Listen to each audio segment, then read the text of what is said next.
Welcome to the Lounge Lizards podcast. It's so good to have you here. It's a leisure and lifestyle podcast founded on our love of premium cigars, as well as whiskey, travel, food, work, and whatever else we feel like getting into. My name is Gizmo. Tonight I'm joined by Rooster, Pooba, Senator, Pagoda, Grinder, and Bam Bam. A full house of lizards. And our plan is to smoke a cigar, drink some scotch, talk about life, and of course, have some laughs. So take this as your 91st official invitation to join us and become a card-carrying lounge lizard. Plan to meet us here once a week. We're going to smoke a New World cigar tonight, share our thoughts on it, and give you our formal lizard rating. We discuss the long history of the Plasencia family.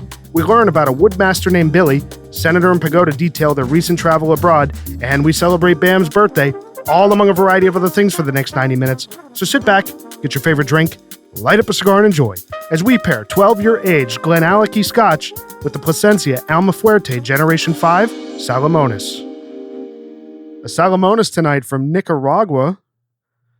From Plasencia, it's a 58 ring gauge cigar by 7 inches long. Senator, do you want to do the honors? Well, we're smoking a very special cigar. The Alma Fuerte. Alma Fuerte. Oh, yeah. So Pooba's been saying a few Hail Marys for the last 10 minutes when I pulled this cigar out of the bag. You could throw this at someone. It's a weapon. Yeah, this thing is formidable, Bam. There was an allusion to Robert Plant's hog in his pants. Yeah, I mean, if you're like a rock star, you could just like tuck this in your underwear. It's like Spinal Tap when he goes through security and he has the cucumber wrapped in aluminum foil in his pants. Precisely. And they're scanning him with the This with is the a metal big, detector. This is a big boy. This is a big boy. Oh, Yeah. yeah. Did you this say is a hog. 58? 58 by ring 7. gauge? But only on the tip. Yeah. It tapers. Just the tip. Just the tip. Lick Holy the tip. moly. That's it. All right, so let's get on with it here, boys. Let's cut this thing. See, we're going on the cold draw on the wrapper. This is, it looks like a really well-made cigar. Mm-hmm. It's a commitment, man. We have made a commitment tonight with this cigar. Well, I just tried to cut 4 inches off to save myself some of the time. Jaw's good. The cold draw is delicious. Wow, draws wide open. A lot of raisin, dried fruit, Definitely raisin. some coffee. Yeah.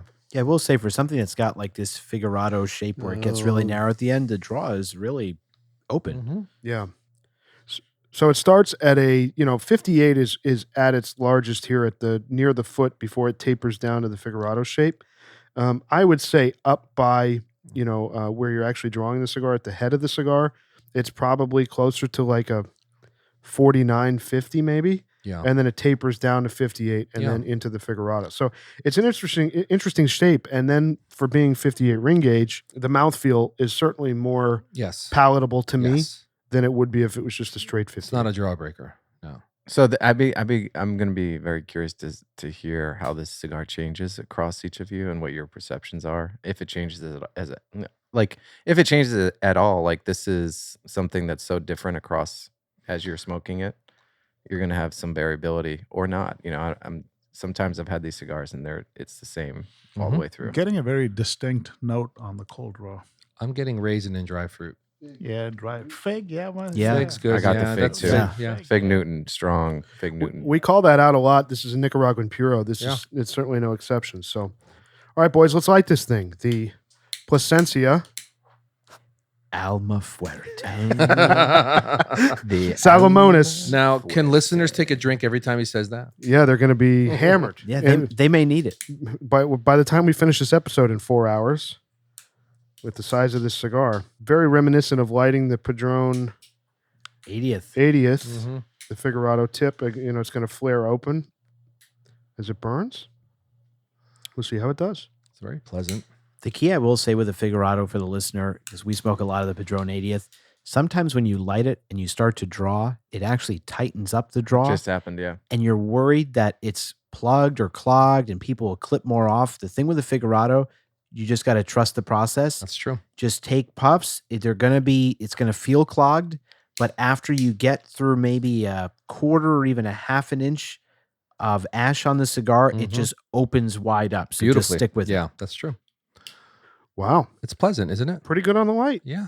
It's not overwhelming. I feel like, it's going to be hard to judge it because it's going to flare open into that 58 ring gauge foot, but it tastes pretty good on the light.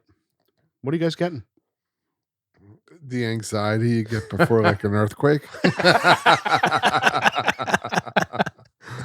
Oh yeah. It's like you're living in California and you're like, you know, you get a little bit of shake, and then you're like, what's going to happen?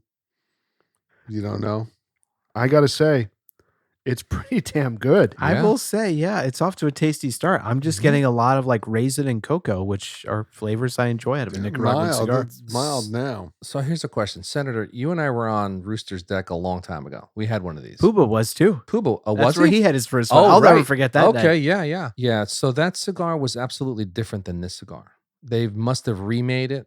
They clearly went through a whole rebranding because honestly, No, this has been the only. I don't cigar. know. This is, I've had this. I had this a month ago. It's much more enjoyable than that episode that we had, Which episode? or the moment that we had together on his deck. That was when Bam was producing the podcast. That's right. The episode never came out. No one hit record. I forgot to hit the button. So my cigar just opened up wide up from when it was it was tight. Because on the cold draw it was smooth and open, and then to Senator's point, when I lit it, it tightened up real fast. I mean, it has great flavors. And now it's Yeah. the flavors are. I think the flavors are great.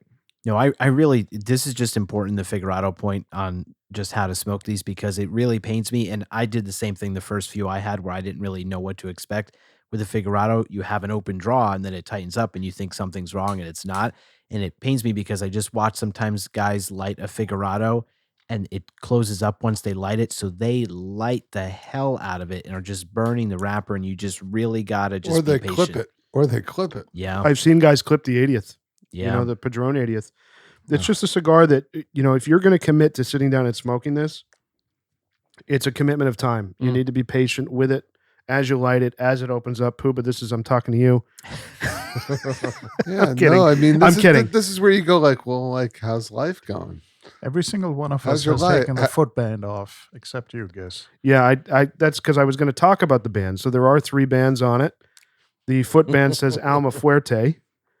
Alma Fuerte. And then there's 2 bands at the top in a unique format, actually. The top band, kind of opposite of what you'd normally find on a cigar. The top band is smaller, just has a couple P's on it. And then under that, it says Plasencia Alma Fuerte. Nice bands. But yeah, so this is part of the classic Alma Fuerte line that they have. Classic, I mean, the company's only been around since 2017, but they have 6 cigars in the line. The Eduardo 1, the Robusto, the Sixto 1 and Sixto 2, and the Nestor. And this one that we're smoking is the Generation 5. You know, on the footband, there's this little white sticker that they put on. It says Generation 5. That's the name of this cigar inside the line. Mm. So I guess this is a blend that is just for when they do a blend, you know, like Padron, when they do 1964, there's a ton of different cigars inside that line. When they did Alma Fuerte, each of the cigars has a very unique name, and there's only one size tied to that name. So the Sixto 1, the Sixto 2, the Robusto, this is the Generation 5. There's no other cigars that are called the Generation inside the line. It's just the Generation 5. Here's the thing that's the most confusing to me, though. When I've been at a lounge and someone's mentioned that they smoke Plasencia, and I'll always say the only Plasencia I've tried is the Alma Fuerte from Grinder, and it has a black band on it. So I always assume that when they say they've had the Alma Fuerte, we're talking about the same thing. And they'll pull out an Alma Fuerte, and it has a green band. Yep. Yet it says Alma Fuerte, and it's just very confusing because every other cigar brand, I feel like when something's within that one product line, it has the same band. It's just the size is different. So I don't know why they changed the color for what's supposed to be the same cigar. And they also don't even look the same in the sense that this has a very dark wrapper, and this other Alma Fuerte, which says Alma Fuerte on it with a green band, has like a lighter natural looking wrapper. And there's 2 of them that share that green band. The Eduardo 1 and the Sixto 1 share the green bands, and all the other 4 have the black bands, which makes no So sense odd. because they're all Nicaraguan puros. Everything Interesting. in the cigar is Nicaraguan. It's made in Nicaragua by the Plasencia family. Everything's made and blended by them. So it is an interesting choice. And even the Sixto 1 and the Sixto 2, which are both identical sizes, have 2 different bands. That is so weird. So it's an interesting choices that they made here with this line. Yeah. I will say, though, The presentation of every box that they make is gorgeous. Now, that box that Grinder has, it's wrapped in plastic. If you open that, it's exquisite. They've spent a lot of time, a lot of money designing their branding and their boxes. The Beautiful. first version of this cigar, when that came out, Yeah. The inside was actually an ashtray. Okay. And it was actually very beautiful. And there was another member who was talking about that before the podcast, but he was saying how he used it as a functional ashtray. Interesting. I didn't know that. Yeah. But that box that you have to your right, beautiful, beautiful interior. Beautiful. I got to say, the exterior looks very industrial. It is very industrial. Almost like Gizmo made it. What's interesting on the inside here is that to the shape of the cigars, they've cut the side of the boxes so they kind of fan when they sit in there. It's an interesting presentation. When you gave me this box, I'd never seen anything like that. Yeah, when it's full, they do flare out, right, from the center out. It's really quite nice. Yeah, it's a really nice, heavy box here. Yeah. And I guess they come in boxes of 10, right? Right. So, Grinder, I remember you said you had a lot of boxes of these. How many of these did you buy? I think I only actually bought maybe 4. Did you smoke them all? I have half a box and then this box. So I have a box and a half. Nice. So I see what's interesting about these is for a non-Cuban cigar, it has a box date on it. That's true. On the back, it says December 2022. I don't know if yours does or not. That's weird. Grinders doesn't. Mm-mm. All right. So Maybe one that's of these is fake. I'll have to tell Atlantic. I don't remember what I paid for these. I honestly. feel like you told me they were about 20, 25 a piece. but, Probably something like that. I mean, for the amount of tobacco that's in this thing, Yeah, it makes it sense. would make sense that it's kind of in that price range. Yeah.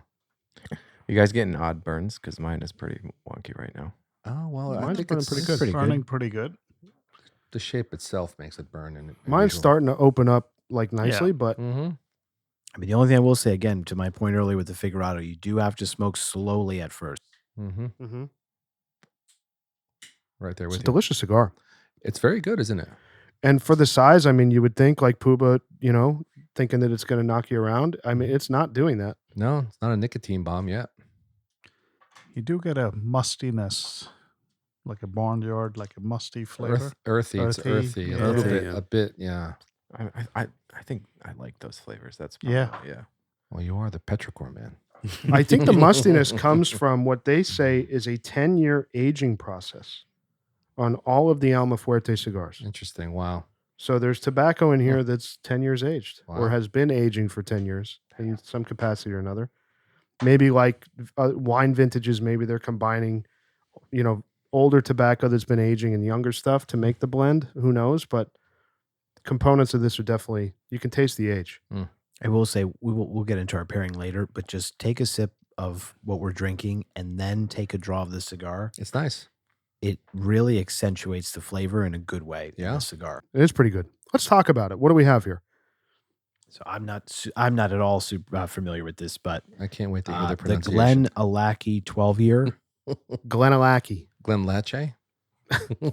There's a whole story on the back, so no homework was needed. They've done it all for us. It says, we are one of Scotland's few independent distilleries led by iconic master distiller Billy Walker, who boasts over a half-century's tenure in whiskey with an exceptional passion for wood policy. Billy seeks out the world's finest cask to elevate the spirit to its optimum. Now, the thing that I have a hard time with when they talk about wood innovation and a passion for wood policy, we were noticed, and I was talking to Grinder about this before we hit record, we were noting how dark the spirit is.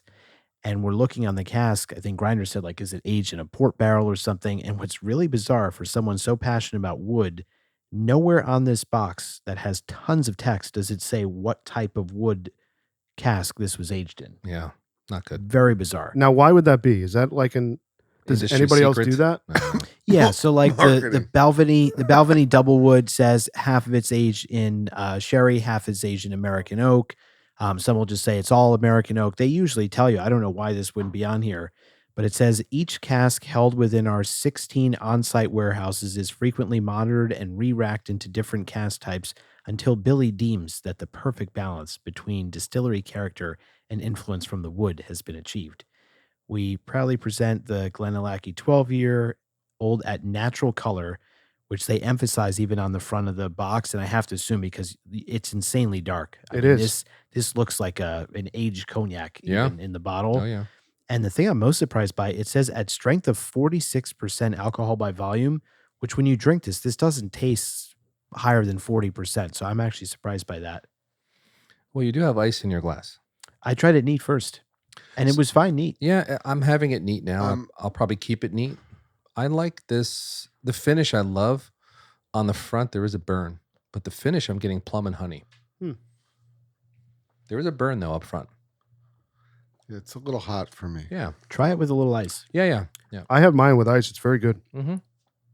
It doesn't taste, that dissimilar from other 12 years with Agreed. ice. I mean, and what region is this from in Scotland? I'm I sorry. believe Speyside, but let me confirm that.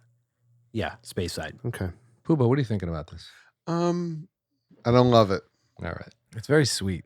Is anyone else getting a little sweet? Yeah, it's sweet. Mhm. I'm surprised it's to hot. hear that it's 46 proof for how it's very sweet it tastes. Yeah. It's sweet on the palate and the aftertaste, finish, the afterbirth.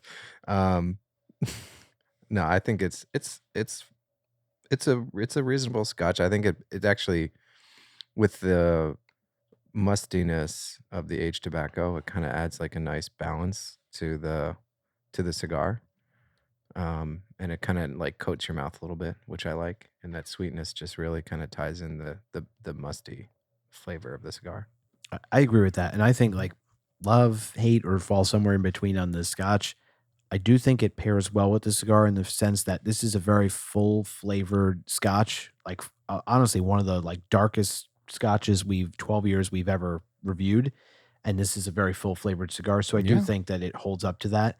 I'm also reading on the box. We have an explanation behind the name Grinder. Do you know Gaelic? I don't know Gaelic. Oh, okay. All right. Well, it says GlenAllachie from the Gaelic Glen. Alachie. No, it's a different. Let me see. Oh, I love it. I love it. I love it. You can't pronounce something. It's not me tonight, Say Bam. the last it ain't. word there. See how long it's taking him? It is. GlenAllachie. Oh my gosh. See why I handed him the box? I think you just have to say it with a little phlegm in your throat and you nail it. So from that, you try. Yeah, give me that box. From those two Gaelic words meaning Valley of the Rocks. The geology here is dominated by ancient rock formations, not any old stone, and so apparently that's why they named it GlenAllachie. You know, Because of the rocks. The rocks. It's a little hot. So it's a little hot for me. So it's not agreeing with me totally, but it does pair well with the cigar. Yeah. Because the cigar is big. Yeah. And It's a big full flavored cigar. You know what I find interesting is like when you have regular scotches, you get a very prominent flavor of scotches. Like it's a scotch. I don't get that with this. Yeah, it's funny you say it's that. unusual. I agree. true. It doesn't. It tastes like a blended Scotch. I'll be honest. It Yes, It does. It doesn't taste like a single malt Scotch. I agree. Or a low grade cognac. I think Yeah, a low grade cognac. I think Is that's it a where I single? was Is, leaning like I towards. mean, is I- it blended? It says it's A one of the single- only a single independent malt. distilleries in Yeah. Scotland. It's got to be. So every Scotch is essentially blended, but the single malt it just means it's from the same distiller. So I wouldn't be surprised if he's so keen on You're talking about Billy, Billy. the man with the power. If Billy's so keen on The Woodmaster. having a policy around wood, he might be doing some other machinations in the background with the blend. I don't know. I think there's something going on there because it's 46%. It's as sweet as it is. When you have to like put a disclaimer on the box that that's natural coloring, you immediately say, "Oh, really? Are you sure about that?" It's true. It's a question mark. Yeah, it's like any product. Natural flavor. Obviously, there's added shit then. like I'm not getting sherry. I'm not getting I'm not even getting the oak. Like I Or- don't get like the oak. or the wood. Yeah. Like I'm not getting something from it that's delivering anything that's that distinct. So I'm having a hard time putting my finger on exactly what this stands for. I will say I agree with everyone in the sense that if I were to drink this blind, my first guess would not be Scotch. It drinks more like a bourbon or a cognac. Yeah. Something sweeter, yeah. Yeah. Mm-hmm. Or a cognac, really? Yeah. I think like a low grade cognac. That's exactly right. Yeah. You see, Bam's right there. You know what I'm Wow, saying? right Yeah. there. Oh, agree. Like Agree. like a VS? Completely agreed. Like a Yeah. VS. Yeah. Yeah, like a VS. I'm just confused by the whole thing. I'm confused by the Scotch period. It's not lining weird. up. The story doesn't align with It's the taste. weird, which- right? What- It It's a doesn't weird taste. Scotch, It's a but it's not weird bad. Yeah, taste. it's not offensive. Like I'm not drinking this saying I can't drink it. It's just the color threw me off, and then as Grinder says, the fact that it emphasizes natural color is just very weird. The fact that it talks about how this guy's passion for wood, and I still don't know what exact type of cask this was aged in. It seems like the It's marketing is weird. a little contrived. That's all. And if and whenever there's any, when you're contrived, when it's like that, you kind of just second guess it. What do you guys think of the cigar, though? I mean, I'm enjoying it, man. it's kind of pleasant. It is Yeah. Not pleasant. bad at all. So I've opened up. Mine's opened up to the full 58 ring gauge Mhm. kind of point Yep, right there with you. now, and I don't even. This may be a crazy statement. I don't even think this is a full cigar. Like this Correct. isn't. It's firmly medium. I would say it's not overpowering. medium, It's not packing a maybe punch that I medium full, recall. but I think it's Yeah. medium. Yeah. I agree. And when you look at a cigar that's fully Nicaraguan at this size, it's surprising to me that it's not knocking you around. Yeah, it's true. Maybe the age has helped it. I Maybe. think my cigar, I don't know about you guys, but my cigar has this slight little, I wouldn't even call it patina, but let's call it patina, of like this slight like oil residue on the wrapper, which to me says this thing is certainly aged. Like you definitely have that aging Mhm. profile on it. And I think maybe Gizmo mentioned it kind of tones down a lot of the strength in a cigar and it rounds out those rough edges. And if it is as aged as they say, I'm not surprised it's smoking like this. Yeah. And Yeah. I'm just surprised because you think about Family Reserve from Padron, right? Which is also, is that 8 years or 10 years? Family Reserve? I'm not a big Family Reserve guy. All 8. I think it's 8 or Yeah. 10. Mhm. And you think about how much oomph those still have with that blend. Oh yeah. Obviously, this is on purpose. Maybe they were trying to make a medium full cigar, but Mhm. I would think that 10 years age on Nicaraguan tobacco is giving you a much smoother, more balanced, not kicking you in the face Yeah, experience. honestly, the Family Reserve Padrones are much fuller than this cigar. 100%. No doubt about it. What's the rapper? Crayola? Crayola? Crayola. Crayola, right? Crayola. Crayola. I can pronounce Cobalt. the Gaelic. Yeah, you're good on the Gaelic, but not the Cobalt blue. Yeah. Give me the font color, please. I think it's What's the Corojo. RBG? Corojo. Corojo. Corojos are good, yeah. Corojo. That's it. Corojo. But it's a It's kind Nicaraguan of like a puro. reddish. But Grinder, for somebody who, for whom English is a second language, what is patina? Because Sheen. it's a, It's not a sheen. It's like No. a characteristic that comes especially with Age. metals with age. That's so really? like, Oh, that's like exactly It's like copper not for- rust, but it's like a It's an oxidization of the metal. So like copper Sure. has this. It turns from copper to Like that Green. green. Yeah. Well done. but well done. when it ages, it shows that it's like real and it's authentic. And that's when people say there's a patina. It's like, oh, it's true though. no, thank It's you. not fake copper. No, but you know why I say that? Because my vocabulary keeps increasing from petrichor to I'm, patina. pr- and I'm- I'm very proud love of it. Grinder right now. I am. I've never seen this big a smile on Bam's face. The architect of the room is sitting there so proud of I'm very Grinder's proud of description. Grinder. Very proud of you. That's right. It's impressive. A few weeks ago, I was driving down the road and it had rained, and I was coming back from the deli over here, and I swear to God, it was it was petrichor. Like it was dry. It hadn't rained, and then rain came down, and then it stopped, and I walked out of the deli, and I was like, holy shit, it's real. That's petrichor. It's happening. It's like this is like real petrichor. It's like in Star Wars when Harrison Ford says to the young guy, he says, "It's all real. All the stories you've heard." That's It's what it all was real. like.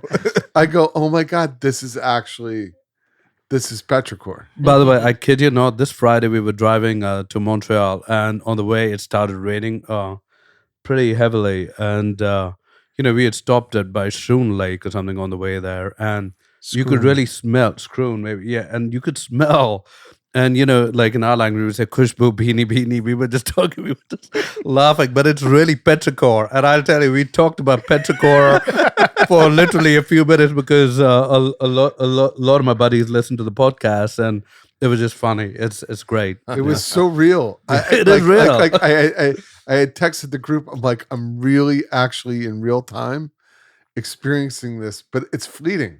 Like it's magic in a bottle. You got it was like magic in a bottle. It was like, oh my God, this is actually happening.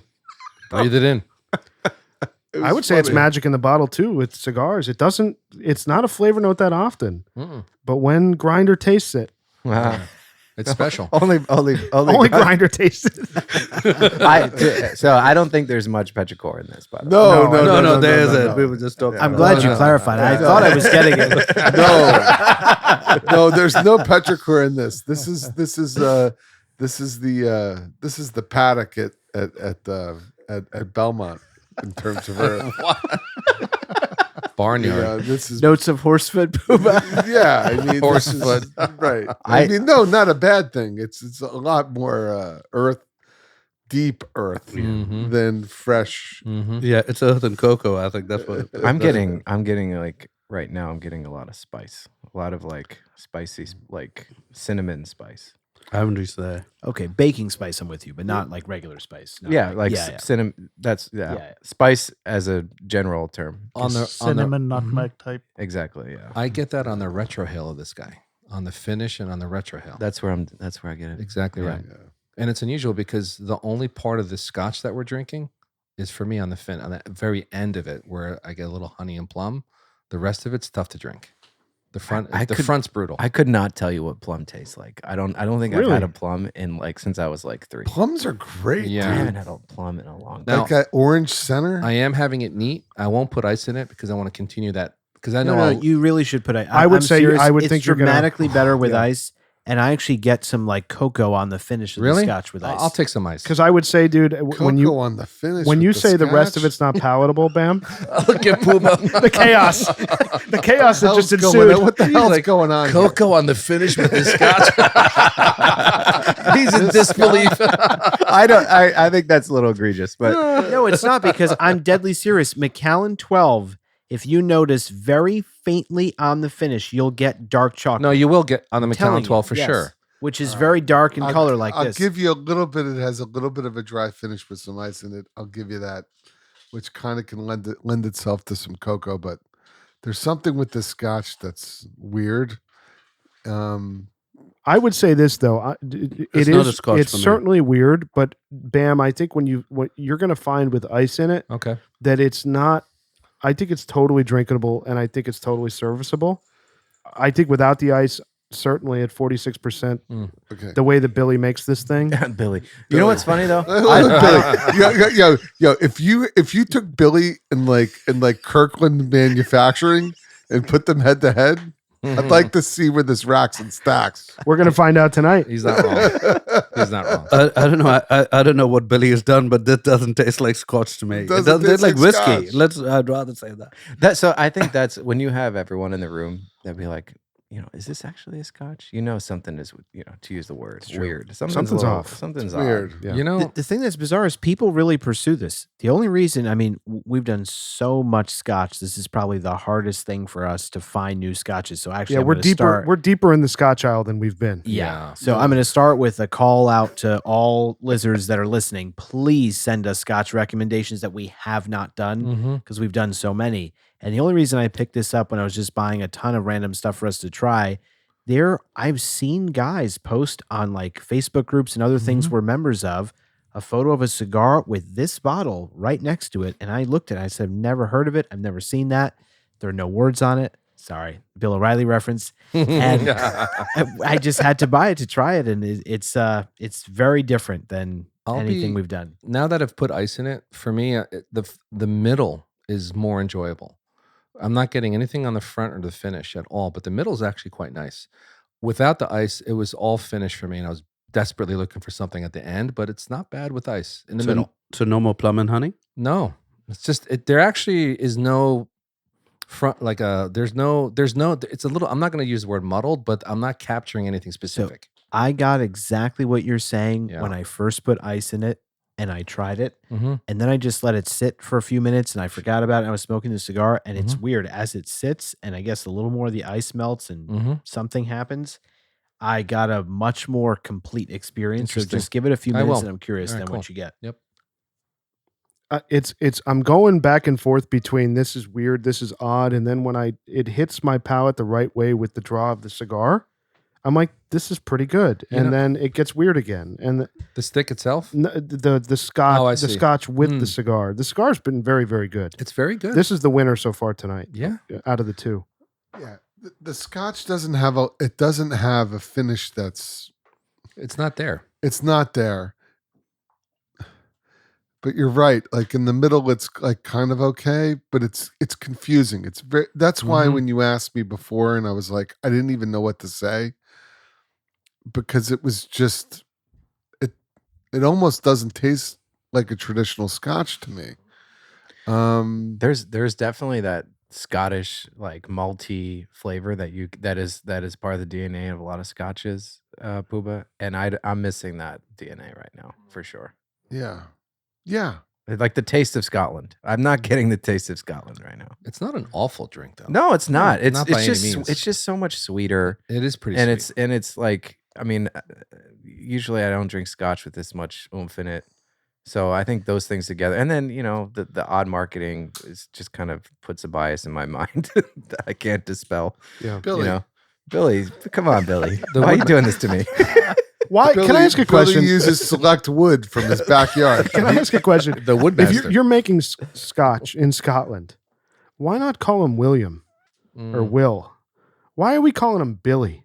Like it just It's like got a very American almost. it just it's just the whole thing about this is weird. Like I want to send like what's the guy from Dateline? Yeah. Keith Keith Morrison. Keith Morrison. I want to send Keith Morrison to this distillery. I want to get to the bottom of Do this. some reconnaissance. Yeah. in Scotland. But the man behind the Scotch Billy. is a mystery. Billy. When They call him Billy. The Woodmaster. The fact that they're exclaiming, The Woodmaster. the fact that There they're was more. There was more to Billy Come on. than we ever knew. the guy's got a lot of wood. It's just pallets. It's only pallets. Yeah. Oh man. It's also not that old. So I just finally found it says it was established in 1967, which for Scotland, that's not old. But yeah, I mean, the fact that they have to extol the virtues of the founder and point to a wood policy makes you wonder. I bet you Billy moved from the U.S. He's trying Patterson. Tennessee. Yeah. Well, He the grew, guy he from- grew up. He grew up next to Bam in Patterson. Come to find out, Billy's Billy backyard grew up- Scotch. Billy grew up in Trenton. So unlike the Scotch pairing tonight, the Plasencia family has a shockingly long history. Mm. You know, the Plasencia itself as a cigar brand was founded less than 10 years ago, like we said, 2017. But Don Eduardo Plasencia, his story started in the 1860s, which, I mean, for New World cigars, for how young this brand in and of itself is shocking that it's almost 200 years of history in this family. Wow. You know, he left the Canary Islands, went to Cuba, started growing in Vuelta Abajo, which we talk about on almost A lot, every yeah. Cuban episode, you know, which is where all of the great tobacco is grown in Pinar del Rio. The Alma Fuerte, born in Vuelta Abajo. Listener, love take it. a drink. Can we So- make that in an ASMR? Like, Yeah, we can. Yeah. We'll just do a Senator ASMR. Alma Fuerte. You know what it reminds me of every time I do it? It reminds me of like when Puerto Rico had that horrible hurricane and Trump was like throwing toilet paper like he was shooting basketballs. And he just kept going, Puerto Rico. He just kept saying it like that. It just cracked me up. That's creepy. it's the best. It's a good boat name, like Pompano Bridge, Pompano Bridge Crossing. This is the Alma Fuerte. This is the Alma Fuerte looking for passage. Alma Fuerte. This is Coast Guard. You have a certain trope of attendees when the first thing you can harken back to is a boat reference. Yes. He's a big boat guy. He's a big boat guy. This is the Alma Fuerte. Boats and bikinis. It does mean strong soul, by the way. Alma Fuerte. Is that That's what exactly means? what it means. Look at this. Pagoda. Look at Pagoda. Yes, your babble's really behind. Well, he's a little ahead of me. I've been a Vessel little busy the last few Alma weeks. He's on course 10. So Don Eduardo's nephew, Sixto Plasencia Juarez, which that's an important name to remember in the future here, right before 1900, expanded the business and opened a Corojal farm in Cuba. And then they had a long history up until Castro, 1963. Castro's regime confiscated all of the farms. They all fled to Mexico and then went to Nicaragua. Starting from scratch again, 65, they had 15 years or so successful history in Nicaragua, growing tobacco for other folks. And then the Sandinistas burned the farms, and then they had to go to Honduras. Is this all true? Yes. This is all true. It's all amazing. true. And Great- it's terrible It's how all many true. times crazy. this history. poor family has had to restart their entire existence. This story is exactly like the story of Padron and Fuente. It Absolutely. is, That's right. Same thing. Absolutely. You know, to go to Nicaragua after being booted out of Cuba, then having everything taken again, moving to Honduras to start again. I mean, it's unbelievable. The only thing missing from his story that's like Padron and Fuente is there's no involvement, it sounds like, of a fire burning everything down. That's true. Well, I mean, the Sandinistas. The Sandinistas burned That's everything. true. There you They go. burned everything. The Completely. Sandinistas burned everything in 78. And then in 1986, Nestor Plasencia, entered the cigar business and ended up manufacturing 1 million cigars a year. And by 1990, went from 1 million cigars a year to 33 million cigars a year, Oh my gosh. all for What? different brands. So Wow. that's where they For made different their brands. that's where they made their mark. Exactly. Is like the cigar boom when there were brands popping up all the time and they needed manufacturers, and he said, I'm going to be a contract manufacturer, and that's how he expanded so quickly. He said, I don't need to make a brand, I just need to grow the tobacco. And then you have Rocky Patel is a heavy consumer of Plasencia, Alec Bradley, like those names that they're not really tobacconists, they're not really cigar, they're marketers. They're marketers, yeah. And they like to say that they're master blenders or all this other bullshit, but they're not. They're going to Nestor and saying, "Help make me a blend," and he'll make him a blend. And then he saw that success, and he had such a great, following and a lot of name recognition in the industry. He said, "I can just make my own." Yeah, So this guy's Nestor like- is well respected in the Yeah. cigar industry. He's one of those guys, it's almost like Amazon fulfillment. This guy has been delivering cigars that everybody knows and so many people smoke, and they have no idea who he is. So does he blend? Is he a blender or just, Blender and manufacturer and grower. assistants, grower, everything. So and then he's got to be similar to like an AJ Fernandez. exactly. But Mhm. he has been one of the most successful ever. He had 30 plus different brands contracting him to manufacture and build their cigars. And that's in the year 2000. And By that was 2000 also so during the boom. that's all during the And boom. Yeah, that's right. and this is not like operationally, that's hard to do, because if you have that many customers and it's all made to order and it's all made to spec, and you're doing that across so many different customers, that's impressive. That's yeah. really From a formidable. quality control standpoint and Yeah. a consistency That's standpoint, tremendous. it sounds terribly challenging. Yeah. Well, yeah, it is. And I think some of that played into like during the cigar boom, and I remember it vividly. Like there was a lot of awful stuff. And that's where where I remember just like relying on actually Nat Sherman to go there, and you could actually buy a good cigar, and they were pretty consistent, like in the city. I mean, I'd be at local cigar shops in the early 2000s. I mean, flooded in with late 90s. Mediocrity. I mean, and it was flooded with just pretty awful stuff. I mean, Ashton was they were the Levins were putting out like pretty good cigars, but I mean, it was tough. It was there was a lot of weird, bad cigars out there, and you'd have to parse through it. I mean, the Pagoda. I don't know if you were, I remember Nat Sherman being a place where you could go and get a good cigar. Absolutely. But by the way, you know what I loved about Nat Sherman in the boom. You could walk in, and if you were buying a cigar or two, because you would go and you would buy a cigar or two and just hang out there, they got to know you so well that they would keep suggesting different cigars within your flavor profile every time. So if you walked in, there were like 5 or 6 or 7 guys working in this small little store. One of them would walk up to you. You could only go to the humidor with somebody. You would have a conversation with them. What is it that you want? If you knew exactly what you wanted, they'd give it to you. If not, they would discuss with you, and they would go all the way back, and they would charge you for the cigar. So you had a complete experience in terms of as soon as you walked in, somebody would come to you and they would give you the whole experience. But as a result, you tried so many different cigars within your flavor profile, especially because I used to smoke them for years, and they knew exactly what we liked, and we all used to discuss and share cigars over there.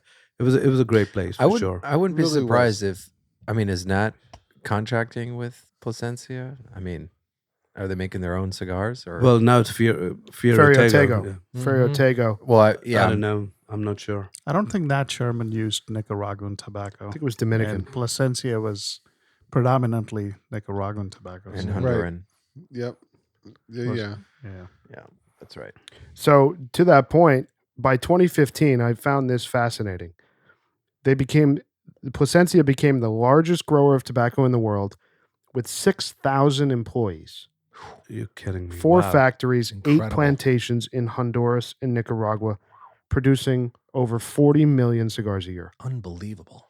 They're a CMO. I mean, they're a contract manufacturing That's organization. crazy. It's yeah. That's So crazy numbers. It's crazy numbers, but it's also like, how are you like sorting those primings, and how are you Yeah. like, Quality control. yeah, it's like release to release to but blend you have to figure blend. that the people who are contracting them are really obviously concerned about the quality control, and they're living up to it, to have such a history of serving so many different brands of cigars that are asking them to manufacture. I mean, the 40 million cigars a year. That's Well, unbelievable. that's- That's more well, than that's- that's well, That's yeah, kind but- of like what Cuba that's does. It's like arguably all more of- than that might be more than more Cuba. than- Yeah. That's more than the entire island of Cuba's producing. They're also making some shit brands too. That's course what they are. that's where I'm going. That Of course they are. Right. I mean, Of course. What are some of the brands? Do we know the brands that they make? Villager. I think you would I don't you have probably wouldn't know. I think that might be on the down low, some of them. Yeah. Because I would think a lot of these brands are trying to the front facing, they're trying to put it out Right. almost like So, Billy, Yeah. that they're doing it all themselves. Well, know, right, that they're doing it all themselves, but Billy with the scotch. Sing- they're making everything probably. They're cultivating tobacco, and then they're doing blends from the premium all the way down to probably factory second type stuff. I think Grinder's got a list here. So it's a long list, but some of the noteworthy ones. I mean, well, they're not even noteworthy. I mean, Well, Rocky Patel. 5 Vegas, Cinco Vegas, They sell a lot of those, man. Cigars Cu- International. Cuavana, Cuba Libre, Gurkha. Gurkha's a Gurkha. big one. Jesus Christ. Gurkha, What? yeah. But I'm out. but Gurkha, no, Gurkha, they go with everyone though. Like Oh that's sure, just, it's notes of Rocky- cardboard. so all the Connecticut, balsa wood. all the Connecticut, all the Decade, all the Edge, all the Sungrown, Rocky Patels, and those are like good. Those are actually decent cigars. Wow. Yeah, Those are all Rocky. They those sell are a all lot of them. those, Are man. they? Rooster's a big Rocky Well, guy. you're good to try one. Go ahead. Who else is on the list? Biggest. I mean, this is not a comprehensive list, so I don't know if I trust it. Got it. But I mean, Crux Cigar Company, Bonacquisti, 262 Revere, Queso well Fuege, known. A lot of no names. But this is what's sad to me. I'm sorry. Look, I'm listening to this story and I'm very impressed by the numbers. But then hearing that, these are Yeah. not premium brands. I'm They're not. sorry. They're just not. But I got to say, they launched their own brand in 2017. We're smoking one of them now. This is a damn good cigar Yeah. right now. It's pretty damn good. Mhm. What, we're halfway through? Yep. Like, I'm finding this to be very decent. Yeah. I wouldn't buy a box. I wouldn't buy a box either. This is not my thing, but flavor-wise, it's not bad. Yeah, but to Gizmo's point, I mean, it's got a lot of flavor. It's full flavor. It's not full strength, but full flavor. And the construction is held up well. Oh yeah. I mean, The you know, combustion it's- is incredible. It's not a bad cigar. Yeah, I mean, somebody gave you one cigar. That's you exactly would- where you I was would gonna see- go. You would light it up. You would Of course smoke you it. would. Right. Yeah. Right. Yeah. This is no Las It's decent. Calaveras. Right. No. No, I would- much no. better. I would not complain if someone handed me this cigar, other than the shock of the size had I not smoked it prior like I'm Mhm. doing tonight. But, I mean, this blend is totally serviceable. I don't even want to tell you the other names I just found. No, Please do. JR. Oh boy. So it's factory So second all stuff. those JR cigars, Yeah. Swisher International. They're not Yeah. premium Swish. seconds. Swisher. Oh, God. What else? Rocky Patel. Schwisser. And a lot of Rocky. I think like pretty. I would surmise that pretty much most of his portfolio is probably Plasencia. Interesting. Someone welding steel over there. Yeah, really. Puba's relighting his... That lighter is awesome. It is. Can I get a creme brulee, a raspberry, please? I know. Please don't leave it on. I don't know. I'm dizzy from this thing. Yeah, this is. It's hard to keep your eyes open. So Puma sits in one corner and all the smoke It really somehow is. just ends up right there. So I have an issue with the size of the cigar. I agree. Yeah. I think if this cigar was like a Robusto, it would be a lot more pleasurable to smoke. I agree. Because it's got a It's a not ton bad. of flavor, It's just- a lot of smoke output. You don't need it to be this big to enjoy it. That's It'd true. be better It's in a just like- smaller format. Like I mean, Bruce was saying. if a cat were a dog, you'd actually enjoy having cats around. Like this is. I they're- have a cat. They're very different for a reason. No, honestly, also the retrohale in this cigar is actually enjoyable. It's nice.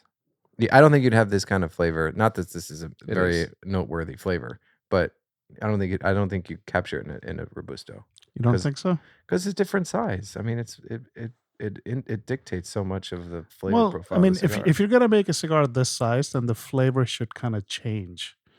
You know what I mean? This is kind of one dimensional. The flavor hasn't changed. We're getting the same notes that I was getting in the beginning and now. I would argue that the flavor has changed slightly in that what we were getting at the beginning is more muddled now Mhm. and is less interesting to me. Mm. Maybe it's because you've been drawing it and your palate's used to it, or you've been just tasting it for 45, 50 minutes, but it's just the middle third here has been mediocre. Well, It's not terrible. It's not offensive. I think it's just stayed the same. Yeah, know? it's just not been. Well, that's I'm what I'm hoping that saying. something Like if the changes. cigar was a little shorter, Mm-hmm. it would be more enjoyable. You may get a different experience though. I'm sorry. I'm very much though in agreement with Rooster that if this was smaller, this would be better. Yeah. I mean, I say that because You're effectively halfway through holding like a short Robusto in your hand. exactly. Right, It's right. like at this end, it's bigger than a Robusto, and at this end, it's just a little smaller than a Robusto. And so, if you just made this Robusto size, the flavor profile sure would change a little bit, but I don't think dramatically. And to Rooster's point, I don't need this much of the exact same flavor that is not all that complex. A shorter format, I'd probably even score this higher if it were Yeah, in a yeah. shorter format. Yeah. I could use a pair of goggles right now. yeah, same here. Smoke Yeah, output. it's definitely is a lot. smoking. Yeah, the smoke output's great. I can't open my eyes. So Pagoda, you said you went to Montreal. Yeah. Yeah. Oh yeah. So what was obviously I'm gearing it toward the cigar situation. I want to hear all of it, but People are just so much more happier and friendlier and welcoming. It was a jazz fest. Mm. Wherever you went, Oh, that's right, people Montreal, were right? friendly. Yeah, and it's a great short trip from New York City. It's 5.5 hour drive. You get in there, and what's wonderful about it is, so I've been to the LCDH prior in my prior visits, but this visit we just went for a couple of days. We ended up in excellent lounge called Stogie's, and it's right off. It's close to St. Catherine's and Crescent. And Stogie's is such a fantastic lounge. You go in, there's no cutting fees. You can buy a lot of Cuban cigars. They seem to get a delivery of Cuban cigars every Wednesdays. Wow. But you know what the funny thing is that You can actually sit in a Canadian cigar lounge and Yeah. Montreal is carved out. Is that Montreal right? is it's Quebec Quebec. City. Yeah. Oh, I didn't know Yeah, that. it's totally carved out from everything else. Interesting. It is, and it was a really good experience. The drinks are Wow. not that expensive. Although I must say that I have my opinions about Manhattans and old fashions, and they seem to use a little bit of, the like I prefer, my old fashions and Manhattans with sweet vermouth. Over there, they use a bit of half and half, or they would even go and use the what do you call it, the drier vermouth, which did not make sense with Manhattans or thing. So, but having said that, I think the cocktails could. At least at this particular lounge, because we did go to a place which is one of the world's best known cocktail lounge, which I can discuss later. But I do want to talk about the cigars over there. So the Cuban cigars, which were available in the humidor, you could walk into the humidor and pick one. Firstly, they were all banded by Yep. a generic brown, bands. neutral, They're covered. generic. They're covered. Concealed. Now, They're concealed. Wow. yeah, and I've never understood why. Because why would a government say, "Hey, listen, you have all these cigars," and they don't want to. It's really from a marketing perspective. They want to really subdue the marketing so that people are not attracted to smoking. That's the reason we got. Boy. But every Cuban cigar was covered with like a brown plain wrapper. Yeah, it's dumb. It's it really dumb. is dumb. It has like a dark green, light brown band, right? Yeah, And it's a generic font, and they cover all the bands. But they label the cigar name, right? So you know what Yeah, it They- so is. it's they the do, name and then- and the Vitola. and the Okay. original label is below it, so it's like really strange. So here's a that question. They would go through the effort to do that. Let's Yeah. say you buy one of those cigars. Can you take that generic band off, or do you have to smoke it with it on? They do remove the band. Oh, good. They do. Yeah, I mean, And so- Canadian people. That's Are, crazy. Canadian people are so wonderful. Mm-hmm.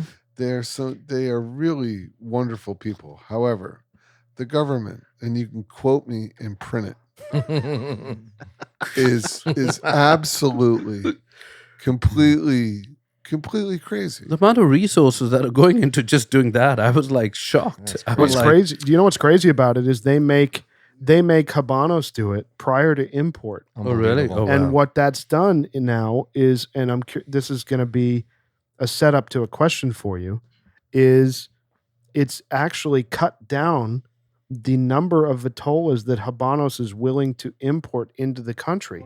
So instead of having the whole catalog, Mm-hmm. they've reduced it to 20 or 30 cigars that they banned in Cuba. With those bands, they add the additional band as required by the Canadian That's government kind of what they want, Giz. and import. I know that But that's kind of I what they know. want. That's It's- kind of like what they want to limit the market. But having said that, I'll tell you, you would go there and I knew every cigar there. There were the Partagas, there was H. Upman 2s, Monty's, all the, I guess, the major brands of the top The 6 global brands. How Yeah. much? They were all available. What did you pay for a cigar? So now this is where it gets really interesting from the pricing perspective. tax. Like a Monty 2 was 82 Canadian dollars. Wow. what? It's like $70. That's like what, 60, 70 US? 67. But Wow. What? the The taxes. so Oh my God. they did have the Partagas Maduro #1, 85. Oh my God. Oh, Um, man, The Oh. that's a killer. so most of them were between 80 and 90 Canadian Yeah, dollars it's of the killing their they kill things. This is it's where things go to die. Yeah. I mean, like for real. I mean, I'm not trying to like be harsh, but it is. Think about it. Yeah. Canada has their entire armed forces. Okay, take all their military branches and put them together. It's 50,000. The NYPD has 60,000 The NYPD alone The has city 60,000 cops can officers. beat up the Canadian Army. In other words, like Just and the and by the way, I want to. Hey, but my father had two in Toronto and in Montreal, had 2 offices, businesses, private businesses in Canada. Listen, great country, but the people are fantastic. However, making money there is virtually impossible. It's very, very difficult, Wow. and it's Pagoda. But now I do have to tell you this: the lounges were packed, I was about to ask, how crowded were they the were lounges? and right. now the other interesting story was we saw a lot of young people buying the cigars. Spending Really? that kind of money? And Wow. now I'll be very honest. I saw there were groups of 5. They were buying 2 or 3 cigars and they were splitting it. Wait a minute, what? So I saw a lot of young Sharing. crowd. Cutting them in half? No, they were just They were smoking. sharing They were a sharing. Cutting them in half. No, they were sharing it, right? So instead of like if there was This a group is- of 5 or 6, That's awful. If This they- is Sorry. anti-cigar. So I mean, like anti-everything we stand like for. if Russia decided to like not every group, but I'm invade- just saying is you did see that. I hear you, but if like Russia decided to invade like Canada, they're just like depending on us to just come on in and just help them.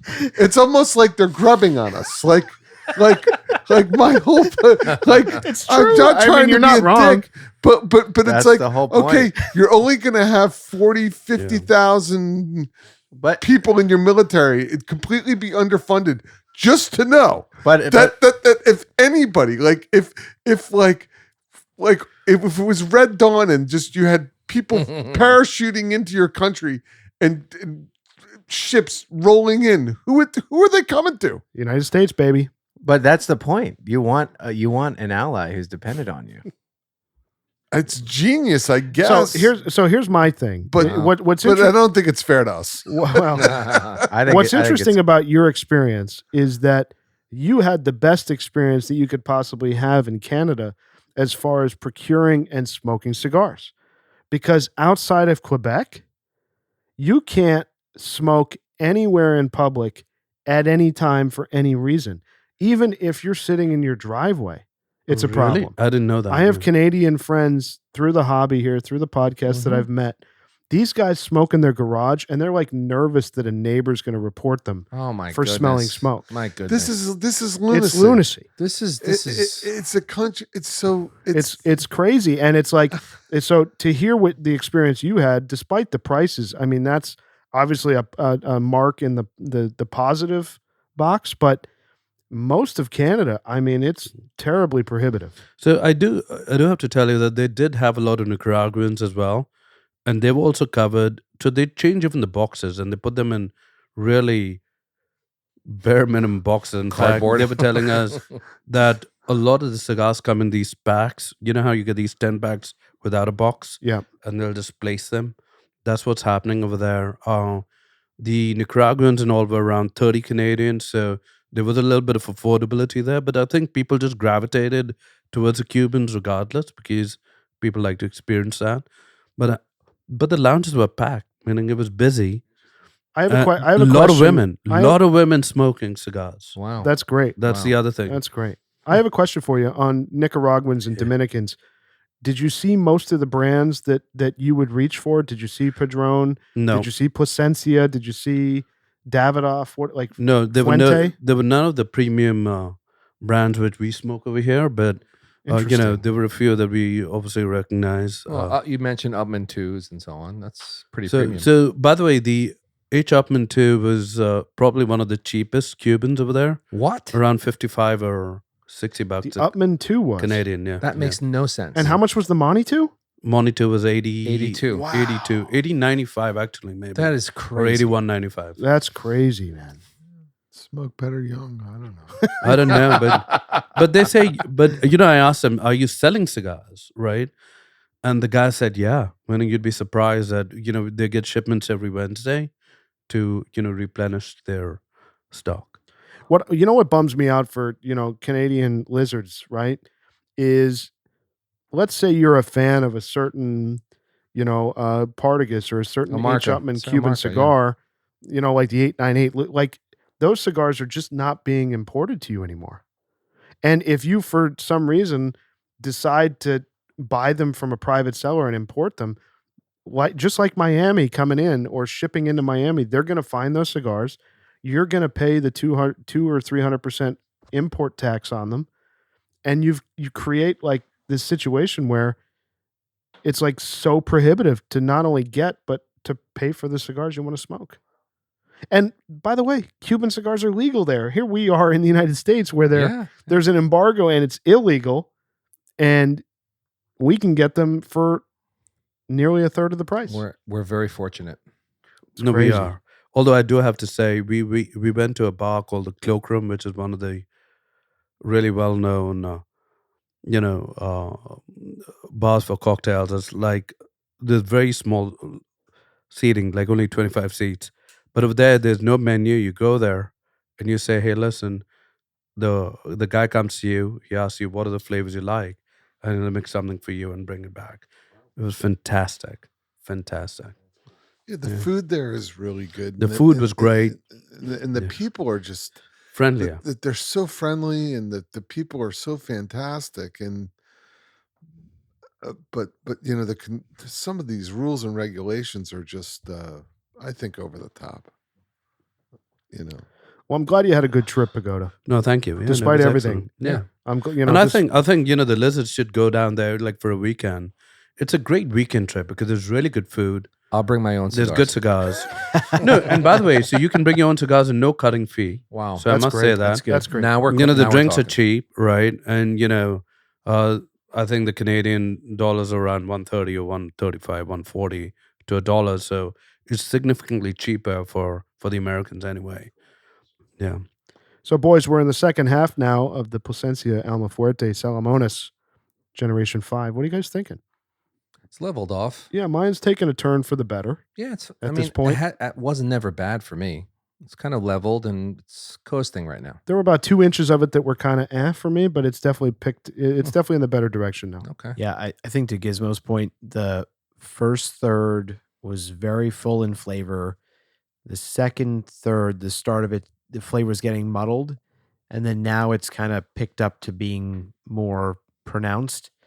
But as I think we've been saying, it's very kind of one note throughout. Yeah. It's a long cigar. Yep. Oh, yeah. So, Senator, how was your trip to Jamaica? Oh, yeah. Oh, Jamaica was fantastic. Dude. That was my first time there. The island itself just beautiful. Went with my family. My young son, that was kind of our first vacation with him, so that was an experience. He did thankfully remarkably well. But we rented a villa and just had stunning views and just a great time. The people there, my God, like the hospitality. Yeah, man. Respect, man. It's so great. Like you leave a tip for someone there and they just respect, man. Like they're just so polite. It's so refreshing when you come from. That was the first here. time you were there? Yeah. I First was time in surprised. Jamaica. It's a wonderful place. Yeah. That's cool. I went with my wife and son, and my parents came, which was great. But we had a blast. I was so surprised. So we were in the Montego Bay area, and there's an LCDH there. I was looking this up. There are actually 3 LCDHs in Jamaica. Wow. Which is insane because I have visited a ton of places in the Caribbean, and you will never see more than 1 LCDH on an entire island. Mm-hmm. China, buddy. They've infiltrated the entire island. That is true. There's a big Chinese influence. There's been a lot of. There are lots of like Chinese Jamaicans. What? In the sense that, Jamaica's like a melting pot. It's like really My crazy. It's like in goodness. some ways like Indian Jamaicans, Indian Jamaicans, Irish Jamaicans. It's exact. You just named like the What top the 3 heck? outside of America. Indians, exactly right. Irish, and Chinese. Yeah, there's a ton just historically over many, many, many years' time. Generational. Ton of immigration I didn't know in that. Jamaica. Yeah. Oh, that's cool. Yeah. But when we were in Montego Bay, I saw there was an LCDH. Right down the street from it was a cigar lounge, this like cool, like blacked out place, like cigar lounge. It was hard because with my very young son and just finding time to be able to slip out to go to these places, not so easy. But the funny thing, I was looking up the LCDHs. So Rooster and Pagoda will appreciate this. I mentioned there's 3 of them. There's one in Montego Bay, one right where we were staying at Half Moon Resort, which is this beautiful resort, and we were at these villas just like kind of looking over it. And then the third is in Falmouth, but apparently one guy owns 2 of these LCDHs in Jamaica, and he's Indian. The guy's name is Raj Sablani. Cindy. Something okay. like that, right? You'll have to call Danny for this. Sublani. Yeah. So he's been in the cigar business for over 20 years. It says he's attended all of the Habanos festivals since its first one. You want a crazy story? Uh-oh. You met him? Did you meet him? I sat next to him Amazing. at the gala dinner. Get out of Amazing. town. Swear to God. Amazing. So he owns 2 of the 3 LCDHs in Jamaica. And it says he met with Fidel Castro several times, has served on tasting panels of new cigars introduced by Habanos. Cool. He's like a pretty big deal. And in he's the so industry. awesome. Oh, that's great. So Wow. chill. Yeah, he was at my table. That's great. You are a global cigar insider. You are from Australia. I'm dead serious. I sat right, like, he was literally to my left Wow. Yeah. That is awesome. It's for Yeah. the Raj. Cohiba Festival, yeah? at the gala dinner for the for- Habanos Festival There you go. in March. Yeah. Yeah. So yeah, there's a big cigar culture in Jamaica, which is nice. Very smoke friendly. I mean, the villa we stayed at, like, you could basically smoke anywhere you want, except inside, of course. But tons of outdoor space for it, which is nice. So yeah, I hope to visit again. I had a blast. The We had a pictures you great sent time. were I was about to say that. Amazing. Oh, Beautiful man. photos. Stunning. I love Jamaica. That's where we did our honeymoon. Oh, and it cool. was so That's awesome. great. And like to echoing your comments, just the hospitality, everyone was so just the vibes were just awesome. And You mentioned the culture. food senator was awesome, right? backtracking. Backtracking a little bit. Have you ever heard an Irish Jamaican accent? No. It's the funniest thing you'll ever hear in your life. It is so hilarious. Look it up on YouTube. It's so funny. Sorry, I had to get that in there. He said YouTube, by the way. I No, know. But to Rooster got excited when you said that. He lit up like a Christmas tree over here. Yeah, I should be talking about a joke over here, but I was in the other lounge, Matador, which is in around the Roslyn area, Roslyn Heights, Long Island, and we were talking, and then one of the guys over there starts speaking the Jamaican accent, and he starts talking about a joke, and he says apparently this guy asks a Jamaican guy, he says, "Hey, can you use dandelion in the sentence? Have you heard of the joke?" It's like one of those things, and the Jamaican guy comes up and he says, "Yeah, man, it's the cheetah run faster than the lion." I'm sorry, and you know why? The Jamaican dad joke. I'm not very funny at this, but it's a lot of cigar smokers at the lounge who'll appreciate this joke, and they do listen to our podcast. So cheers to you guys at the Matador Lounge. It's great. But yeah, highly recommend visiting. It was So you were in absolutely- Montego Bay, right? That's where Yeah. you were. Yeah, we were in this place that's called Spring Farm Estates. It's like this gated community of villas that are mostly for rental, and oh my god, just the views absolutely stunning. Cool. And we've been we've been to the Maldives, Greece, so many different and tons of places in the Caribbean. Easily one of my favorite places. Did you get to have any Appleton? Oh yeah, plenty of Appleton. The rum, we've done the 12-year, which is obviously excellent.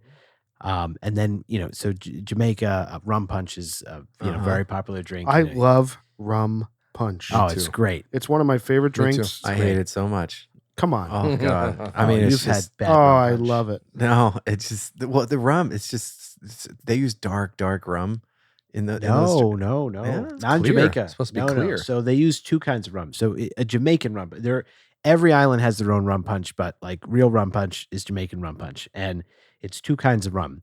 It's a white rum, which imparts actually most of the flavor in it, and it's a brand called Ray and Nephew, which actually owns Appleton. It's like the biggest rum distiller in Jamaica. The thing with Ray and Nephew, when you have real Ray and Nephew rum, it's highly overproof. It's very strong, so you got to be careful when you're drinking rum punch in Jamaica. In the sun, Oh my god, it's it's dehydrated.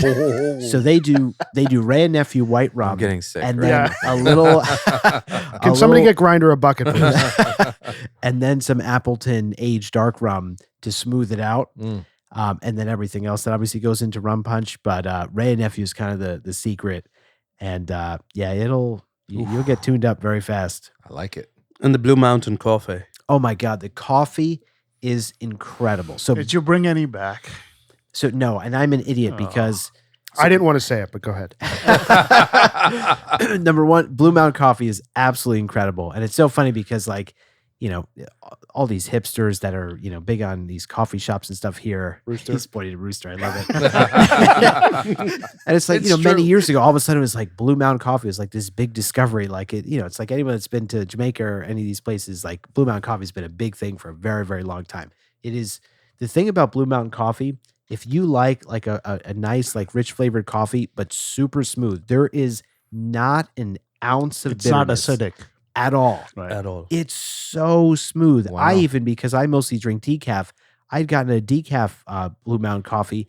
It was incredible. I honestly, some of the best coffee in the world right there. So everything from the drinks, the food was amazing. We went to this place, Sugar Mill. It's at the Half Moon Resort, which is where one of this guy's LCDHs is. And oh my God, it's like total fine dining experience. I couldn't believe you walk in there. You literally feel like you're in a Bond movie. Like my wife just looked at the bar. She's like, this looks straight out of a movie. Like everybody's in bow ties. That's The cool. manager's in a white jacket with a bow tie. It's just I'm in a black t-shirt.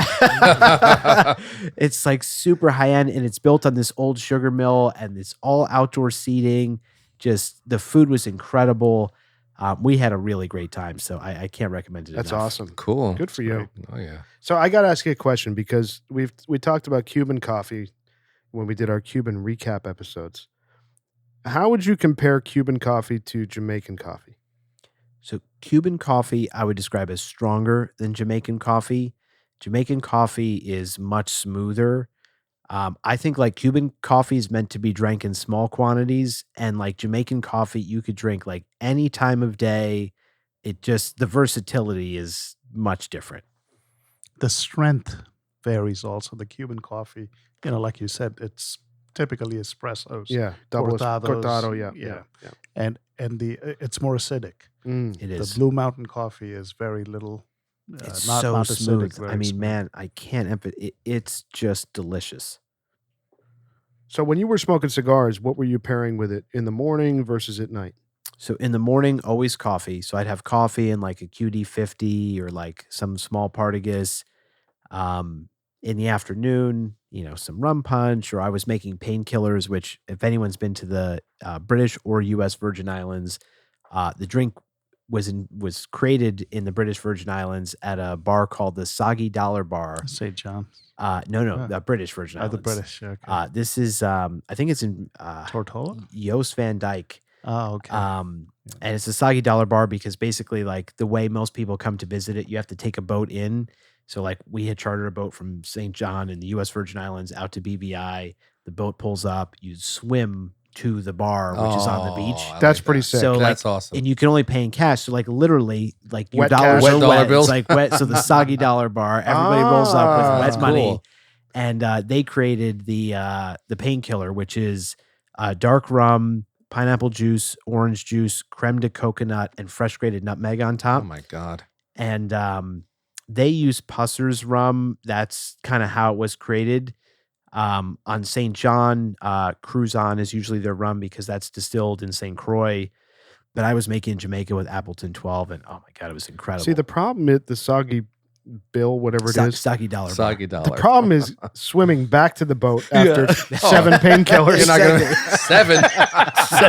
7. Oh, he's that's accurate. amendment. Am I wrong? Yeah, Am I he's wrong? accurate. Because the thing is, the happy hours are crazy in the Caribbean. Like when I'm in St. John or even in BVI, like normally, let's say, and they're still not expensive. The normal price is like $10 for a painkiller, but during happy hour, they have them for like $3. So you So that's literally the end up problem. having 7 of them, and There's you're like in there's like a 20% shrinkage rate of the customers coming back from the bar because they drowned when they were swimming back. Oh boy. They need assistance. So usually that, and then at night, just some like Appleton, like Neater on the rocks with a New World, something a little fuller. But Nice. a lot of smoking there. I brought 60 cigars for the week. It was great. Wow. But that was for you and your dad. That's right, Yeah. 30 apiece. Yeah, that's awesome. Ooh. Good for you. Senator Senior partake.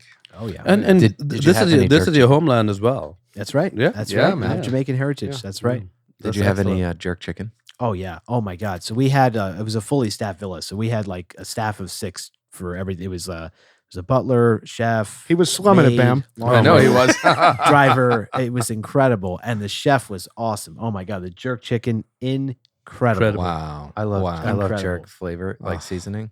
Oh yeah. So in that situation, can you literally like you wake up in the morning, you have your breakfast, and then you say, "Hey, we want lobster tonight." Yes. Like that's what you're able to That's do. what you're able to do. And then the butler, he goes to the market, he gets fresh lobster, whatever We're else. going you to want, Jamaica. Oh, dude, comes I'm all back, in. The chef's makes it. It's incredible. I'm all in. Wow, It's incredible. that sounds amazing. That's fantastic. Yeah, we need a family vacation They, anyway. Yeah. they do service. They do service very well, and like their butlers are all like professionally trained butlers. Like they have like accreditation services, and like everyone's like they have butler schools there and everything. Well, I was the butler school when we were at our villa. Oh boy, We had some issues. Is anyone in the room surprised? I Wow. am not. We Good had some man. issues. Good man. We had some issues. The owner of the villa, though, was this incredibly nice woman who she's got a great story. I won't get into it, but we had a few hiccups early on just with the chef. Outstanding. I gave her the biggest tip. So you tip the staff. It's kind of, Brian and I have talked about this show. At least my wife got me watching during the pandemic, Below Deck. Don't couch Bravo. it. You watch. Yes, Below he Deck. was. Stop. How many times has he texted? Many. I'm watching Below Deck. Many And- times. And every Okay. person that's watched it said it's entertaining. But With anyway, a notebook next to him. if you charter a yacht on Below Deck, basically whatever you pay for the charter, usually tip like 15% of what you pay. It's the same when you rent a villa like this that's like fully staffed. So like the tip is 15% of the total value. So it's a very significant tip. Like obviously, 4 figures plus. And the staff based on their position gets a percentage of it. So like the butler and chef get the highest percentage of the tip. They get 30%. This is when you're renting a yacht, right? same as when you're renting the villa. No, That's but what I'm 4 figures on a tip. saying. Yeah, for the villa. Yeah. Overall, yeah. Yeah. Wow. It's a staff They- of 6 people. 6 people. Okay, Renting a okay. yacht is like $50,000. Yeah, I know. You're not worried about a tip if you're renting a yacht. Yeah. Sorry, the yacht, it's a smaller percentage on a yacht because you're not actually tipping 15% of what those go for. But when you're staying in a villa like this, you're tipping at least 15% on like the total price that you've paid. Okay. But the chef was outstanding. She got the biggest tip by far, Chef Beverly. But the butler, we had some hiccups. I spoke to the owner. We had to have some things straightened out. So Oh, I boy. provided a lot of the training. Oh boy. But to your point, Giz, you were asking like how this works. Like you basically like you wake up in the morning, you tell the butler like I want breakfast at 9, I want lunch at 1, I want dinner at 7. Here's what I want. You like build a menu with him based on your preferences. They bring That's you drinks. I unbelievable. love that. You're I sitting love out it. at the pool. Desmond, another rum punch. Oh, I Comes with love a Oh this. my rum punch. God. It's I amazing. need this. I like the way you said Desmond. Desmond That's are his the name. barrow in the marketplace. So my butler's name was Jermaine, and he used to go Jermaine the butler. And we'd call him up and be like Jermaine, is Jermaine your butler? And he would be so happy to serve us. It was the best. My luck, crazy. my guy would be named Billy. It's crazy because there's even a gardener and like a pool guy, and there was this beautiful mango tree there.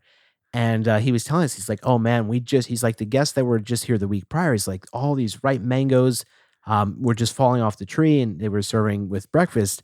And he's like, I haven't really seen that many ripe ones. And then we look, and at the way top of this huge tree are some like beautiful ripe mangoes. And of course, the gardener climbs the tree himself Wow. all the way up to the top, picks these Why fresh didn't you make mangoes him for do our it? Why breakfast. didn't you do it? Well, I gave him an extra tip for it. He was a very good guy. I took care of him, but That's off the charts. it was a great off the charts. experience. Good And for just when you. you have a kid as young as mine, like for me, that's why this setup was ideal. The idea that someone is taking care of every need imaginable, and all I'm focused on is my son. It was exactly what we needed. That's fantastic. Wow. Good for you. Oh yeah. The Lizards are traveling the world, They man. are. 2 nice Pagodas in trips. Montreal. Yeah. I was in Denver for less than 12 hours. You got tortured by United. I was in Newark last week. That was Well, I different will say, experience. vacations aside, we do have another occasion. Oh, we do. Another occasion. We do. A big occasion. Bam's turning Come 25. on. Oh yeah. Again. Again. You never ask a man his age. No. Uh, Not It's ever. impolite. That's exactly right. Ah. You didn't have to do that. Listen, as we do on the podcast, We don't play games with birthdays around I here. didn't bring this back from Jamaica, but I thought Bam would appreciate this for the occasion. Oh yeah. Oh, is that a growy? Paul Roger, Paul Roger. Okay. Are you a grower or shower? the official birthday champagne of the Lounge Lizards That's podcast. exactly right. That's right. Wow. Here comes the saber. There we go. Oh my God. I think you have to point it at him, regardless. Ladies and gentlemen, please welcome Garcon to the podcast. Garcon is rested, vacationed, and ready. So as Garcon opens it up, let's down the drinks. Bam, what's Bam, what's your plan for the birthday tomorrow? Dinner with Mrs. Bam Bam and the two junior Bam Bams. Excellent. Yep. And then Saturday, just the wife and I. Oh, nice. Okay. Gotta Keeping it babys- light. Yep. Good for you. Absolutely. Low key. Love Always. exists. Low key is the best. That's the way to go. 100%. Absolutely. Totally. Okay, You here know, he is. as I'm doing this, I really wish I would have had Butler Desmond savor a bottle. So just a thing for vacation for me, every single morning I have to have champagne and like mimosas. It's just like everyday standard. It's totally normal, but go So ahead. my first trip, you like pre-stock stuff at the villa. You tell them like the first day and a half what you want, and then you can place the order for the rest. You can either have the butler just do the shopping, or you go with him if you want to like pick certain cuts of fish or meat or things like that. Obviously, I'm particular, no surprise. So I went with the butler shopping. But Wait, you and the Wow. butler went You went together? shopping? Just shopping? yeah, the driver took us to the supermarket. We didn't get any Unbelievable. pictures of that. No. But while you're doing that, I got to tell you this, that we went to a place for brunch called Mimosas in Montreal, and all we had was mimosas. And I've realized that our podcast is, pretty influential in its own right, where a lot of the lizards are turning into champagne drinkers. That's right. There we go. Yeah. There we go. All right, Pooba, take it away. Here he is. He's got the sword out. Let me protect He's myself. moving his microphone. Can you aim it at Pagoda, please? He's moving his microphone. I'm moving his microphone. He's sliding. He's aligning it. Oh, Rooster. Aim for Pagoda, please. Oh, he missed. We had a misfire. Wow. Happy birthday to Wow. you, Bam. Thank you so much, guys. Bambito, baby. All right, The pass pre- glasses, boys. Fantastic, guys. Pre-planning off Yeah. the charts. Off the charts. That's for him. Thank you. Thank you so much. I got to say, and I'm sure we all will, but I am a huge fan of Bam Bam. Oh, This guy. Oh, come on. I love this guy. I love you. We love Bam. We love Bam. We've traveled the world with Bam, Indeed. and he's a great guy, great friend, and I'm very happy that we're sabering champagne tonight in your honor I love you all. for your 25th birthday. Thank you so much. That's right. That's right. I did want to say a lot of things, but I'm going to keep quiet. It's birthday. You know, honestly, the Paul Roger has become a special part of our lives, huh? Oh, come on. What's great about having so many guys on the podcast is we get to do this 7 times a year. It's a treat. And New Year's 8. 8. Yeah, that's true. Oh, sorry, man. Senator, you gave me a... You got this up. Yours is on the floor. No. It's a good thing Rooster doesn't drink. We love Rooster. All right, boys. All right. Cheers. Happy birthday, Cheers, Bam. man. We love Cheers you. to Happy Bam birthday, Bam. Bambito. Gents, thank you Our so man. much. Thank you Cheers, so brother. much, gentlemen. Love you guys. Happy birthday. Love you all. Cheers. Thank you. Thank you so much. Peace and love. Thank Peace you. and love. Thanks, man. I feel like I should start cleaning this. Shit, it might get sticky and stuff. Or Oh, this floor is used to that. There have been a lot of bottles that have touched this floor. So good. Never disappoints. Oh, this is so good. Oh, I've stopped with the cigar. By the way, have you? Have you? How come? My eyes are taking a beating. And I'm like feeling a little woozy. This used to be your favorite cigar. It was never my favorite cigar.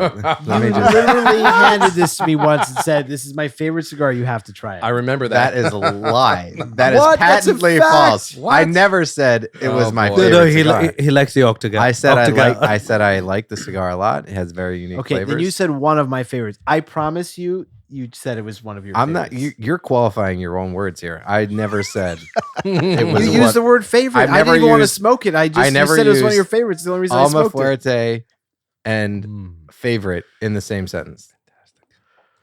Listen, that's where it came from. The Alma It's Fuerte. certainly never. Alma I've Fuerte. certainly I'm never. sorry. I've never used. I'd be Alma honored if you try. I Fuerte. got this And whole favorite. speech from Grinder. Practically twisted my arm just to smoke this thing. I don't smoke Plasencia. Well, All right. I got you to smoke it, didn't I? So, of course, as it goes with birthdays, we have some gifts. Do you? I know Pooba brought a gift. Pagoda, can you hand this to my friend over there? Sure, no, I'm not going to hand it to him. I'm sorry. I'm taking these. You know the policy. Take one and pass it around. Yeah. No, not with these. Wait a minute. We're not in Montreal anymore. Partagas Lusitania. Oh, Yep. And a Sir Winston from 2014. Winston. Oh my God. And Pooba brought you what whiskey did you bring him? I Pooba? brought him Redbreast. a bottle of Redbreast 12. 12. There you go. One of my Which I favorites. think he likes. I do like it. Absolutely. Yeah. So Guys, bam. this- Cheers, my friend. Bam, like in Canada, just cut those I'll into cut 'em in half. pieces and split 'em. Happy birthday, Bam. We love you. You guys Cheers, spoil cheers, me. man. Thank you. This is off the charts. Unexpected. I'm so pleasantly surprised. Thank you so much. I can't say enough. I gotta go. No. Amazing. I hope we can do the one and pass with the Churchills. Oh yeah. Puff, puff, pass. Puff, puff, pass. So, boys, we are coming to the end here of our pairing tonight with the Alma Fuerte, Salmones, Generation 5. What's everybody thinking so far?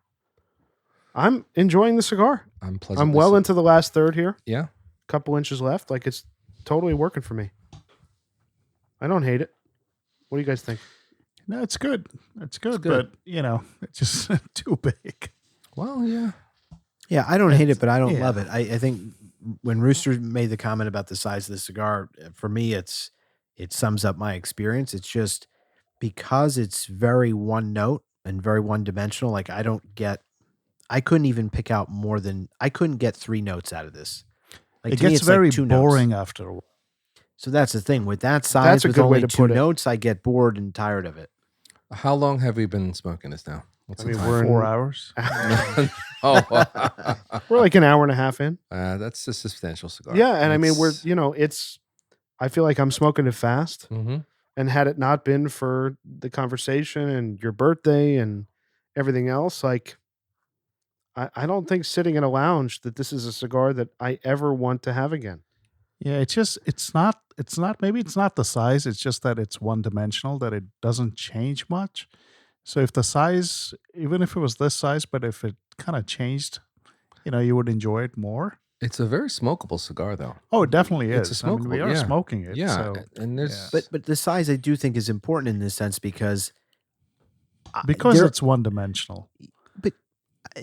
the thing for me is because you were just suggesting that, well, even if it was a smaller size, you maybe wouldn't enjoy it that much. And I guess my point is there are a number of cigars that we've smoked that are one dimensional, but some of which we've actually liked the one dimensional flavor that it delivers. But when it's delivering that for 2 hours, Yeah. you get so bored of it. Where if this were half that and I was done with this in an hour and I was sitting in a cigar shop or lounge where I had to buy a cigar and this was all they had. Okay, for 45 minutes or an hour, could I have that cigar and say that's not so bad? Sure. But after 2 hours, I'm sitting there saying, I'm sorry. Like, I'm so disinterested at that point. That's really the issue for me. To me, this is a cigar. You're in a lounge and people are smoking this and they're putting it down halfway through. Yep. And this is where you're looking at the ashtrays and you're seeing a cigar half smoked, running out of steam, and people are just done with it. yeah. You know what I found is the flavor profile just dissipates completely. Like it's, in fact, I think I was getting a lot more flavor in the beginning, and now in the last half, it's even milder than. Really. Yeah, I'm surprised. typically, like it's supposed to pick up in strength. Yeah. I'm not getting that. No, I'm not. It definitely hasn't picked up. No. But for me, it hasn't dissipated. But No. it's not mild. I don't No, think no. it's- I agree with Senator. It hasn't dissipated for me at all. For me, definitely. For me, it just wasn't compelling in any way. It just wasn't. It didn't move me. It didn't. It didn't give me that kind of feeling when you smoke a cigar and you kind of go, like okay, like I can really settle into this. This is really therapeutic. It was. It's You know- just it's not for me. The flavor profile's not for me. The size is not for me. So, it just didn't resonate with me. I could see how somebody could like it. Mm-hmm. When we smoke It's not for a me. New World of this size, we're always referring back to the Liga 9. That's a substantial cigar. We all smoked through that to But the that's very it's end. really, really good Yeah, cigar, though. it's a different cigar. It's delicious. It's delicious. I Even wanna the hear- Pledge of Allegiance. I mean, say we smoked it all the way to the end. And Smaller it's just a- cigar, but yeah. Yeah, it's like a Robusto. Yeah. That's a Toro. Oh, Toro. Fair enough. Still. Yeah. So I'm curious. The other side of this grinder. You said you bought 4 boxes of this. I actually bought what did 3. you- I misspoke. 3. What did, or even 3? What did you like? What worked here for you? I think the first time I had the cigar where I was smoking a lot of really, I wasn't smoking a lot of Cubans. And I was smoking a lot of Nicaraguans that were full flavor, a lot of Padrones. And this was full flavored, but it had a little softer touch to it. It wasn't, you guys, for your, you've said it in your commentary, it's not a full cigar. And it had that kind of mustiness that I like, and I bought some boxes. But then at the same time, I started smoking a lot more Cubans with you guys, and then I just went down that rabbit hole, and my palate changed, and I stopped smoking them. That's why this is the box I have here. It's a is 2 sealed years box. old. And then you started handing these out to us. No, that's not true. I started handing them out to you when I started smoking more Cuban cigars, because I didn't have Cuban cigars and I wanted to give you something as a reciprocity, and I didn't have Cuban cigars. I wasn't going to Bon Roberts or Cigar Terminal frequently, or all these sites. I didn't know anything about I Havanas or where we get cigars from. So that this was the early days of the pandemic. We had just become friends, and I had this box of these in there that I wasn't smoking. So, I liked it at the time, and then we got into Cubans, and then I never really turned around. So That's fair. but it's not a bad cigar. It's not a bad cigar. Yeah, though. I I'm would very not- surprised by the flavor profile that it's not more full than what your eye would lead you to believe it will be. I also I liked the shape. For me was a bit of a novelty, like the Salomon. It's kind of it's a very unique shape. Like Sure. it's not something you can roll easily. It's got to be hard to roll. So I was appreciative of that. Yeah, they're so beautifully made. And the funny thing is, with the cigar, you'd think that there'd be a lot of variability and shifts in the flavor. And I remember at the beginning of this session, I had said, I'm curious what you guys see in your tasting, because on first look, you think, wow, this is going to have some transitions, man. Yeah. Because everything about it changes. The size changes, like it's very significant. It's going from very, very small to really fat, and then tapering back to small. And I thought that was fascinating. And it's the shape itself is a very classic shape. It's been rolled for a long time. It's a novel shape. You have to be a really good roller to make this cigar shape. And I thought that was pretty cool. But it doesn't transition. It transitions very slightly, and it maintains that flavor profile throughout. And I think that's pretty fascinating, that to have a cigar as distinct, full stop, as it is, with such physical changes in the actual composition of the cigar, and for it to still taste the same, I thought that's pretty cool. So there's that novelty in it for me, and it's not a bad cigar to smoke. So, if you have 5 hours to burn,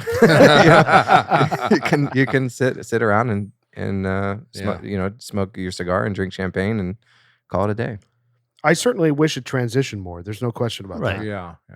Yeah, or it's like, even if it doesn't transition that much, I mean, I think of the Padron 80th, right? Similar shape. That cigar doesn't transition a whole lot. No, it does but not. it's complex, and it maintains that complexity all the way And through. it keeps your interest. That's the It thing. Where, like, if delivers this were just a complex profile, I'd be perfectly fine if the whole way through it maintained that. But it's not complex to start with. That's what I have an And issue with. you've very specifically held that position, maybe contrary to a few of us, where Yeah. you're fine. I love a one-act specifically, play. You're fine with a one-act play Yep. the entire way through if it's interesting to you. Well, Exactly. hold on. Wouldn't you consider the Exclusivo It's just more or a less one-act play. a one note play? Forget the Exclusivo. Every Padron is a one-act play. Yeah. Yeah. And I love Padron. And why it works for me is because I love the profile and the complexity of it so much that I don't want it to change. I want that all the way through. No, but The multiple act play is needed when the cigar maybe starts very mild and we need more flavor. We want that to build and change and grow in strength and flavor. And so sometimes there's a ton of utility in that, and I love that. But when the profile starts perfect, I don't want to lose that. So I'm happy to have that all the way And I think through. there's something exciting about the journey, because if you go down that cigar train and it goes to different places, you know, that's exciting. You're like, where's it going to take me next? You know, I don't know. And you go through that, and you find that it either transitions to better or transitions to worse, and then it comes back to where you want it to be. But if you've landed in your spot and your destination from the point that you light that cigar, then why would you want to go anywhere else? Yeah, it's interesting. I think the Cuban Puro is like, it takes you in different directions. It does. It doesn't always, but a lot of the times it does, and that's when I think the mystique and it draws you in, because you will have those 2-act, sometimes with the Lusitanis, a 3-act play. That where you're like, wow, like this cigar started as something, and it's actually developed into, down the stretch, something else, which makes it, an interesting thing. This is just not that interesting. Padron's consistency and what they do is like second to none. It's off the charts. It's the best in the world in terms of Nicaraguan tobacco, right? And some Cubans are a one-act play that are tremendous. Like I think a D4 is a one-act play, and it's tremendous. Yeah, totally. I would even go as far as I think an Upman 2 is a one-act play, and it's tremendous. I have a hypothesis that the more aged a cigar is, the more one act it's gonna be. And I would argue that there's more variability in smoking a Cuban cigar because it's less aged. And when you age it more, you're more inclined to have those experiences that are monotone, not in a bad way, but monotone meaning it is what it is. It's that single note. And I would say that with Padrones, they're aging that a lot, and the age brings down some of that variability. This one, I would argue the same. If it truly is 10 years old, that a lot of that transition, factor has been ameliorated. It's aged out, yeah. And you see that with larger Cubans, like the larger ring gauge Cubans and the longer Cubans, you're going to have those transitions because it's a young cigar, and there's a lot of tobacco there's more opportunity for it to change and manifest itself in new ways. I would be totally happy if a Padron 80th was this size. Of course. Yeah. You would totally enjoy that. That's right, because the profile is perfect. Yeah. I mean, I could smoke that for 4 hours and be happy. Yeah. As I have. It's the intensity of the flavors, right? So I know I've been using the word amplitude. It's the amplitude of the flavor profile. It's just great. And I think over here it's a little milder, and so the question becomes, do you really enjoy the milder flavor profile for a longer period of time or not? Yeah, for me, it's not even just the mildness. It's just that I only get 2 notes out of this cigar. Yeah. And it's like cocoa and raisin. That's it. I don't get anything else. Right. How are you feeling about your cigar right now? It's okay. It's okay. Like I'm not putting it down. No. But I'm not thinking like I can't wait to have this again.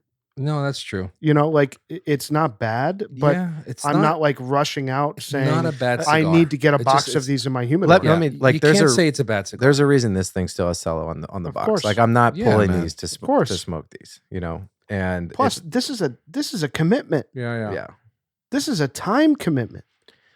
Like it's one thing to say, okay, we're recording a podcast, let's smoke the cigar, but to sit down in a lounge and say, okay, I'm going to commit 2 hours to this. Just this, though. Just this. Yeah. Because when we come into the lounge and we're gonna have 2 hours, we're gonna do a D4, and then we're gonna do a Raz. We're gonna play around. We're gonna switch it up. Exactly. And we have that potpourri. Yeah. This is just cereal. Yeah. It's like the same smell. Yeah, and I guess I get why people out there would reach for this. Yeah. If this is in their wheelhouse. Yeah. It's a perfect cigar for them. It is, but at the same time, I don't it doesn't serve my needs in really any way. It's not a bad cigar, but it doesn't serve what I need. I can think of 1,000 different cigars right now that would serve better. This is my take on Plasencia from my very limited experience with it. I've only had this black band Alma Fuerte, and someone at our lounge who really likes Plasencia gave me what said Alma Fuerte on it. And so I assumed it was the same thing like this, but then I look at it and it has a green band and the wrapper is much lighter than this, and it smoked nothing like this cigar. And my take is both of those cigars, while they're from the same line, though you'd never recognize it, they're very smooth. Like, this was a very smooth cigar. Sure. There were no rough edges during it. It's very smooth. And I think for newer smokers that they light up a Plasencia and they say, well, this is really smooth. This is much smoother than maybe some of the more entry-level stuff that they've been experimenting with. And so I think that's why they gravitate toward this brand. They assume that smooth means premium, etc., which is one component of a premium cigar.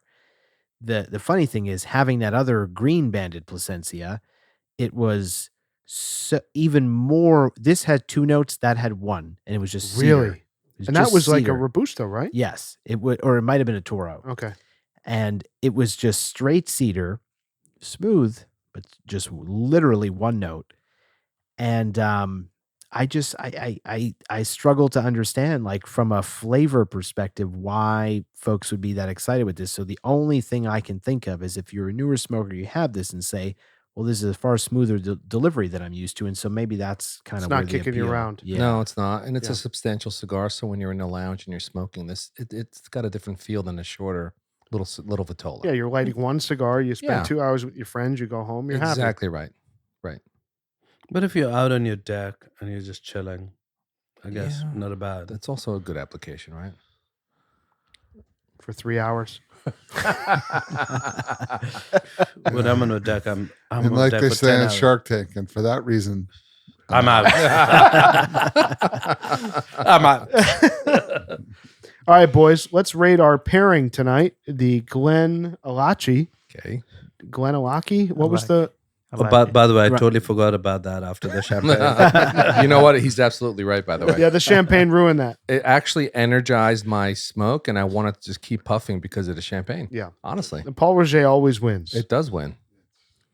All right, you guys ready to do the formal liquor rating? By the on way, I'm going to preview for the listener. You I did pick up some vintage Paul Roger did. that we're going to break out for a very special milestone episode. No way. Very special God damn it. 3-digit episode Does is coming champagne up. actually boy. get better with age, though? Oh, yeah. Yeah. Oh, Wow. yeah. Listeners can guess which one that is, but some yeah. vintage Paul Roger. My man. My All eyes right. are tearing. All right, so you guys ready to do the formal liquor rating on the GlenAllachie? How do you pronounce this? Alaki. Grinder's got the Gaelic. Can you here. give me the Gaelic as you rub your eyes? No, Alaki. Alaki. Alaki. Alaki. GlenAllachie 12. Sounds You very like, Brooklyn. You sound like you're from Nepa. it's Billy Scotch. All right, you guys ready to do the 12-year age Billy Scotch? Bam, you're up. Yes, I'm going to give the Scotch a 7. The Paul Roger, I'll give it a 10. Okay, Paul Roger's not on the menu. That's okay. It's a 10. Grinder, I'm giving it a 6. 6. Oh, Pagoda, 6. 6. what? Senator, That's harsh. It's not even a tough. Scotch. It's tough. I'm between a Not 6. Scotch. I'm between a 6 and a 7. me too. Because I can see where Bam's coming from in Yeah. the sense that, like, it was drinkable. It's drinkable. There wasn't anything offensive about the Yeah. actual taste of it to me. But where I'm going to round down to a 6 is just the story is so The story's muddled. implausible, and You are the disrespecting fact. Billy right now. Oh, happily I will. What do is that. he- Would you buy The it? Would you Woodmaster. buy it? No, The Woodmaster. So how can you recommend it? Well, that's why I'm giving it a 6. Yeah, perfect. because it's like, if I had nothing else to drink, again, I bring this analogy up a lot because I travel a lot like some others here for work. And, it's like if I'm on the Acela or I'm on a plane and this is the option, like I would drink this over Dewar's White Label any day of the week, 100%, which is like the Senator. shit that you can get when you're traveling. 100%. Right. Even So even That's like the worst. I would drink this over Right. So H2O. you're giving it Yeah, a but- 5. Like, I mean, these are the sad options you have when you're Yeah. traveling. Well, I Black Label, understand. I It would is. drink this over a Black Label. I So would. like when I Oh, give it a come 6, on. I would. way. No. oh, Way. fucking No. way. Don't mess with the Indians, buddy. Don't mess with the Indians. The Black Label knocks You know, the scotches I'm kidding. deep in the I don't dirt. know. A little bit of ice. I liked it. Oh, Even with a 7. Don't go there. Don't go please. there, Hold on. please. I How can- much? How much was this bottle? Black Label's so much better than this. Way It isn't better. funny. Hold on. Puba, I on. love you. All right. Thank you. Tranquilo. truth. Tranquilo. How much was this bottle? We never discussed that. That's a very good question. Yeah. Oh, jeez. 90. No. 87. I'm 68. is my No, it's guess. probably way. 55. That's my guess. Price is 65. Wow. Wow. Yeah, that's- buy a bottle of Johnny Walker that's a Black. lot. You're All doing right. a lot better. 1.75 So- liters. All right. That all that right. actually, I'm glad that you asked that. So It can helps I- me a bit with my rating. I got to re-rate then. Yeah, That's a lot of money. it helps me because I was debating between a 6 and a 7, and I'm Yeah. firmly at a 6.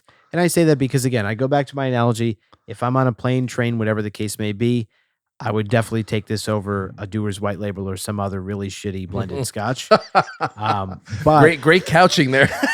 but you know, it's not something I'm going to pursue, and the story is just so ridiculous. And I think we've all said if we had this blind, we wouldn't even recognize it as a Scotch. Nope. That's true. Which is problematic for it to Very be true. something that I would like Highly- seriously recommend. Highly So problematic. I know why Bam rated it as 7. It's We because of the wouldn't plum and honey. we wouldn't even, to quote, we Plum wouldn't and even honey. recognize it as a Scotch.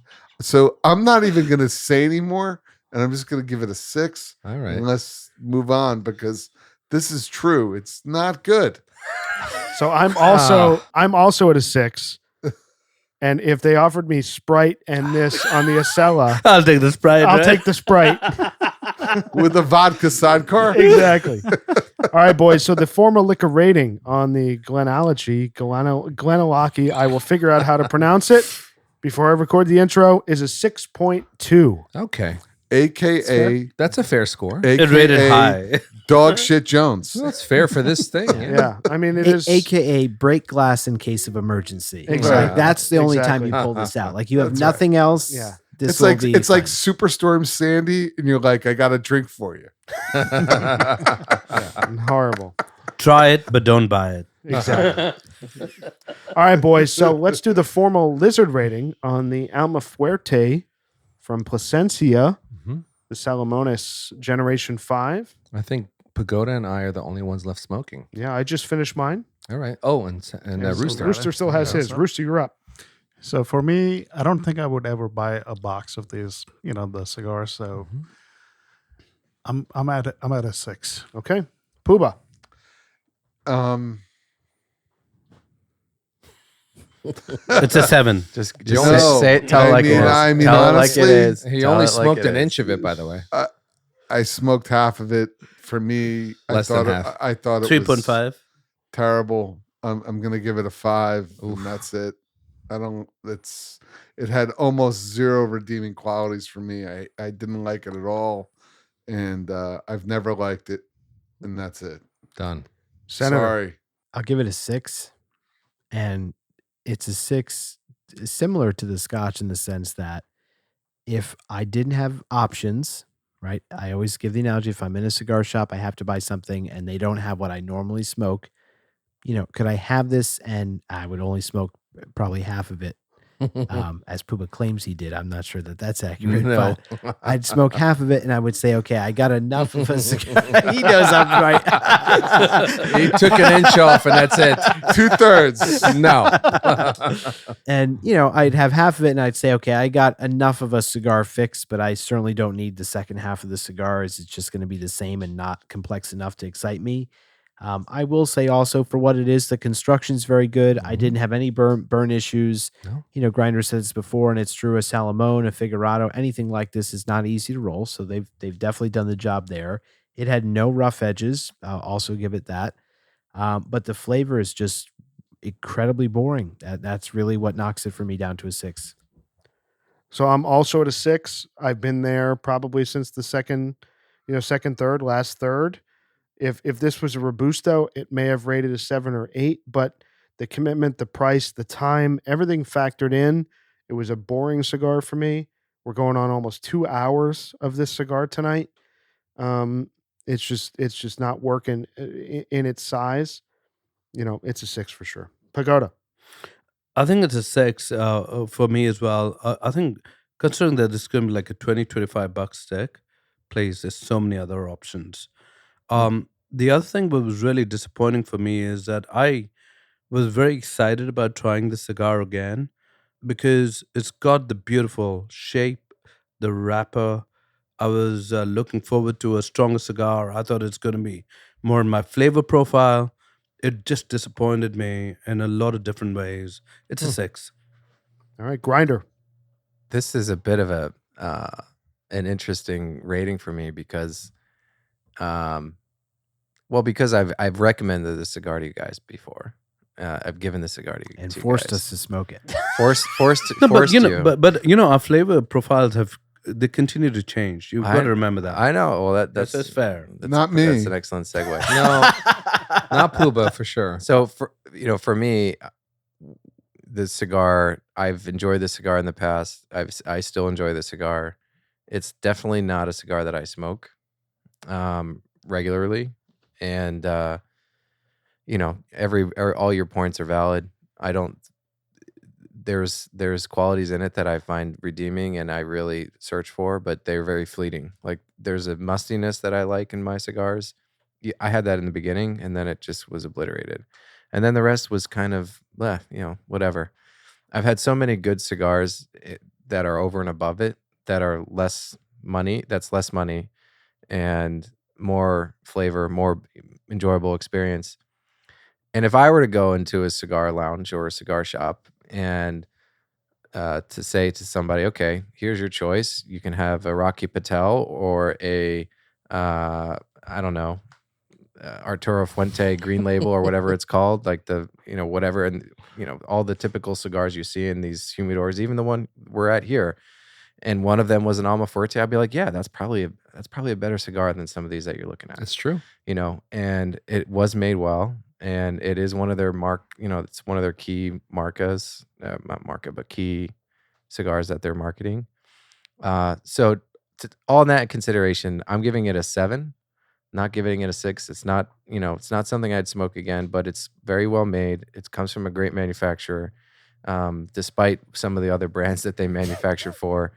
And they've done well with it. And I would say it's you're not going to do wrong as a new cigar smoker. For us, yeah, I mean, I'm probably never going to smoke these again unless I. What are you going to do with that box? Well, I was trying to smoke. I was trying to smoke them tonight.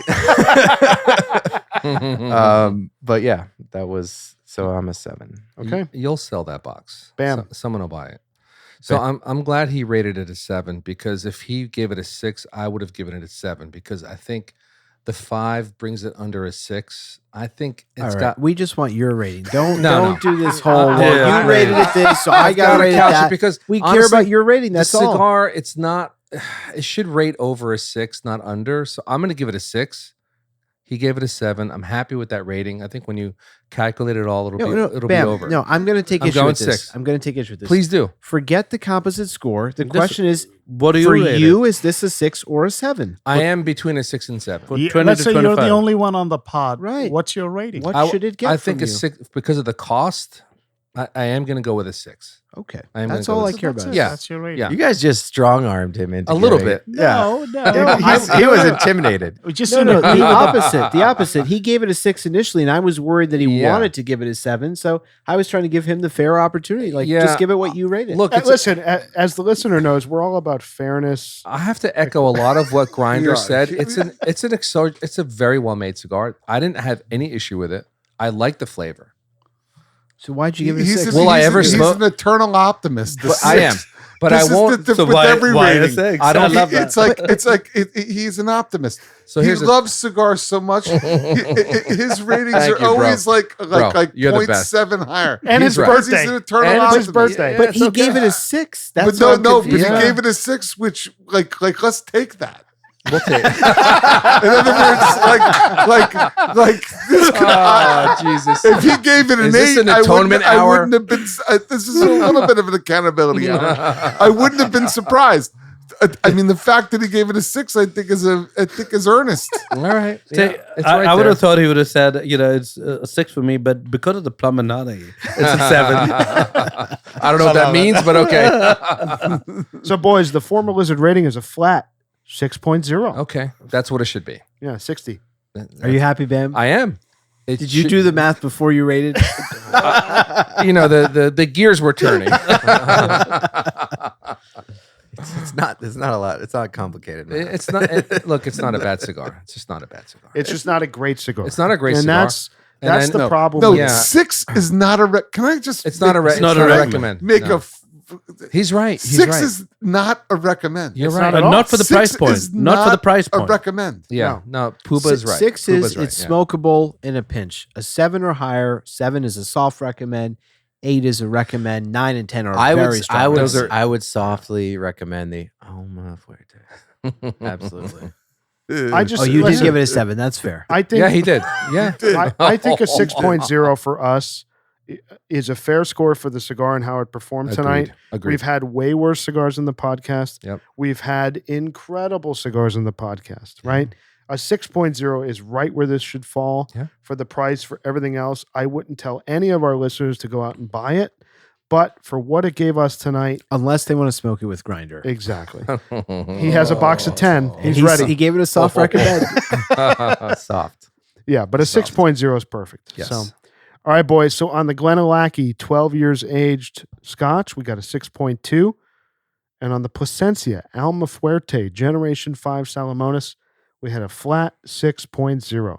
I will say, my pairings never fail. You're right on the money, Senator. A 6 and a 6.2 match made in heaven. Yeah, that's true. And it aligns with how we feel about Bam's They're birthday. supposed to Whoa! Ouch. I would argue, Senator, it was a match Not made in nice. purgatory. But we can discuss that offline. I'm with you. The Paul Roger saved the night. It did. Happy birthday, Bam Bam. Thank you so much. We love you, man. Thank you. Love you too. All right. Great night. Mediocre pairings. And a great birthday for our friend Bam Bam. Absolutely. Happy birthday. All right, everybody. We'll see you next week. Keep smoking. Hope you enjoyed this episode. Thanks for joining us. You can find our merch store and ratings archive at our brand new website, loungelizardspod.com. That's loungelizardspod.com. Don't forget to leave us a rating and subscribe on your favorite podcast platform. If you have any comments, questions, if you want to reach out, say hello, tell us what you're smoking, email us, hello@loungelizardspod.com. You can also find us on Instagram @loungelizardspod. We really appreciate your time, and we'll see you next week.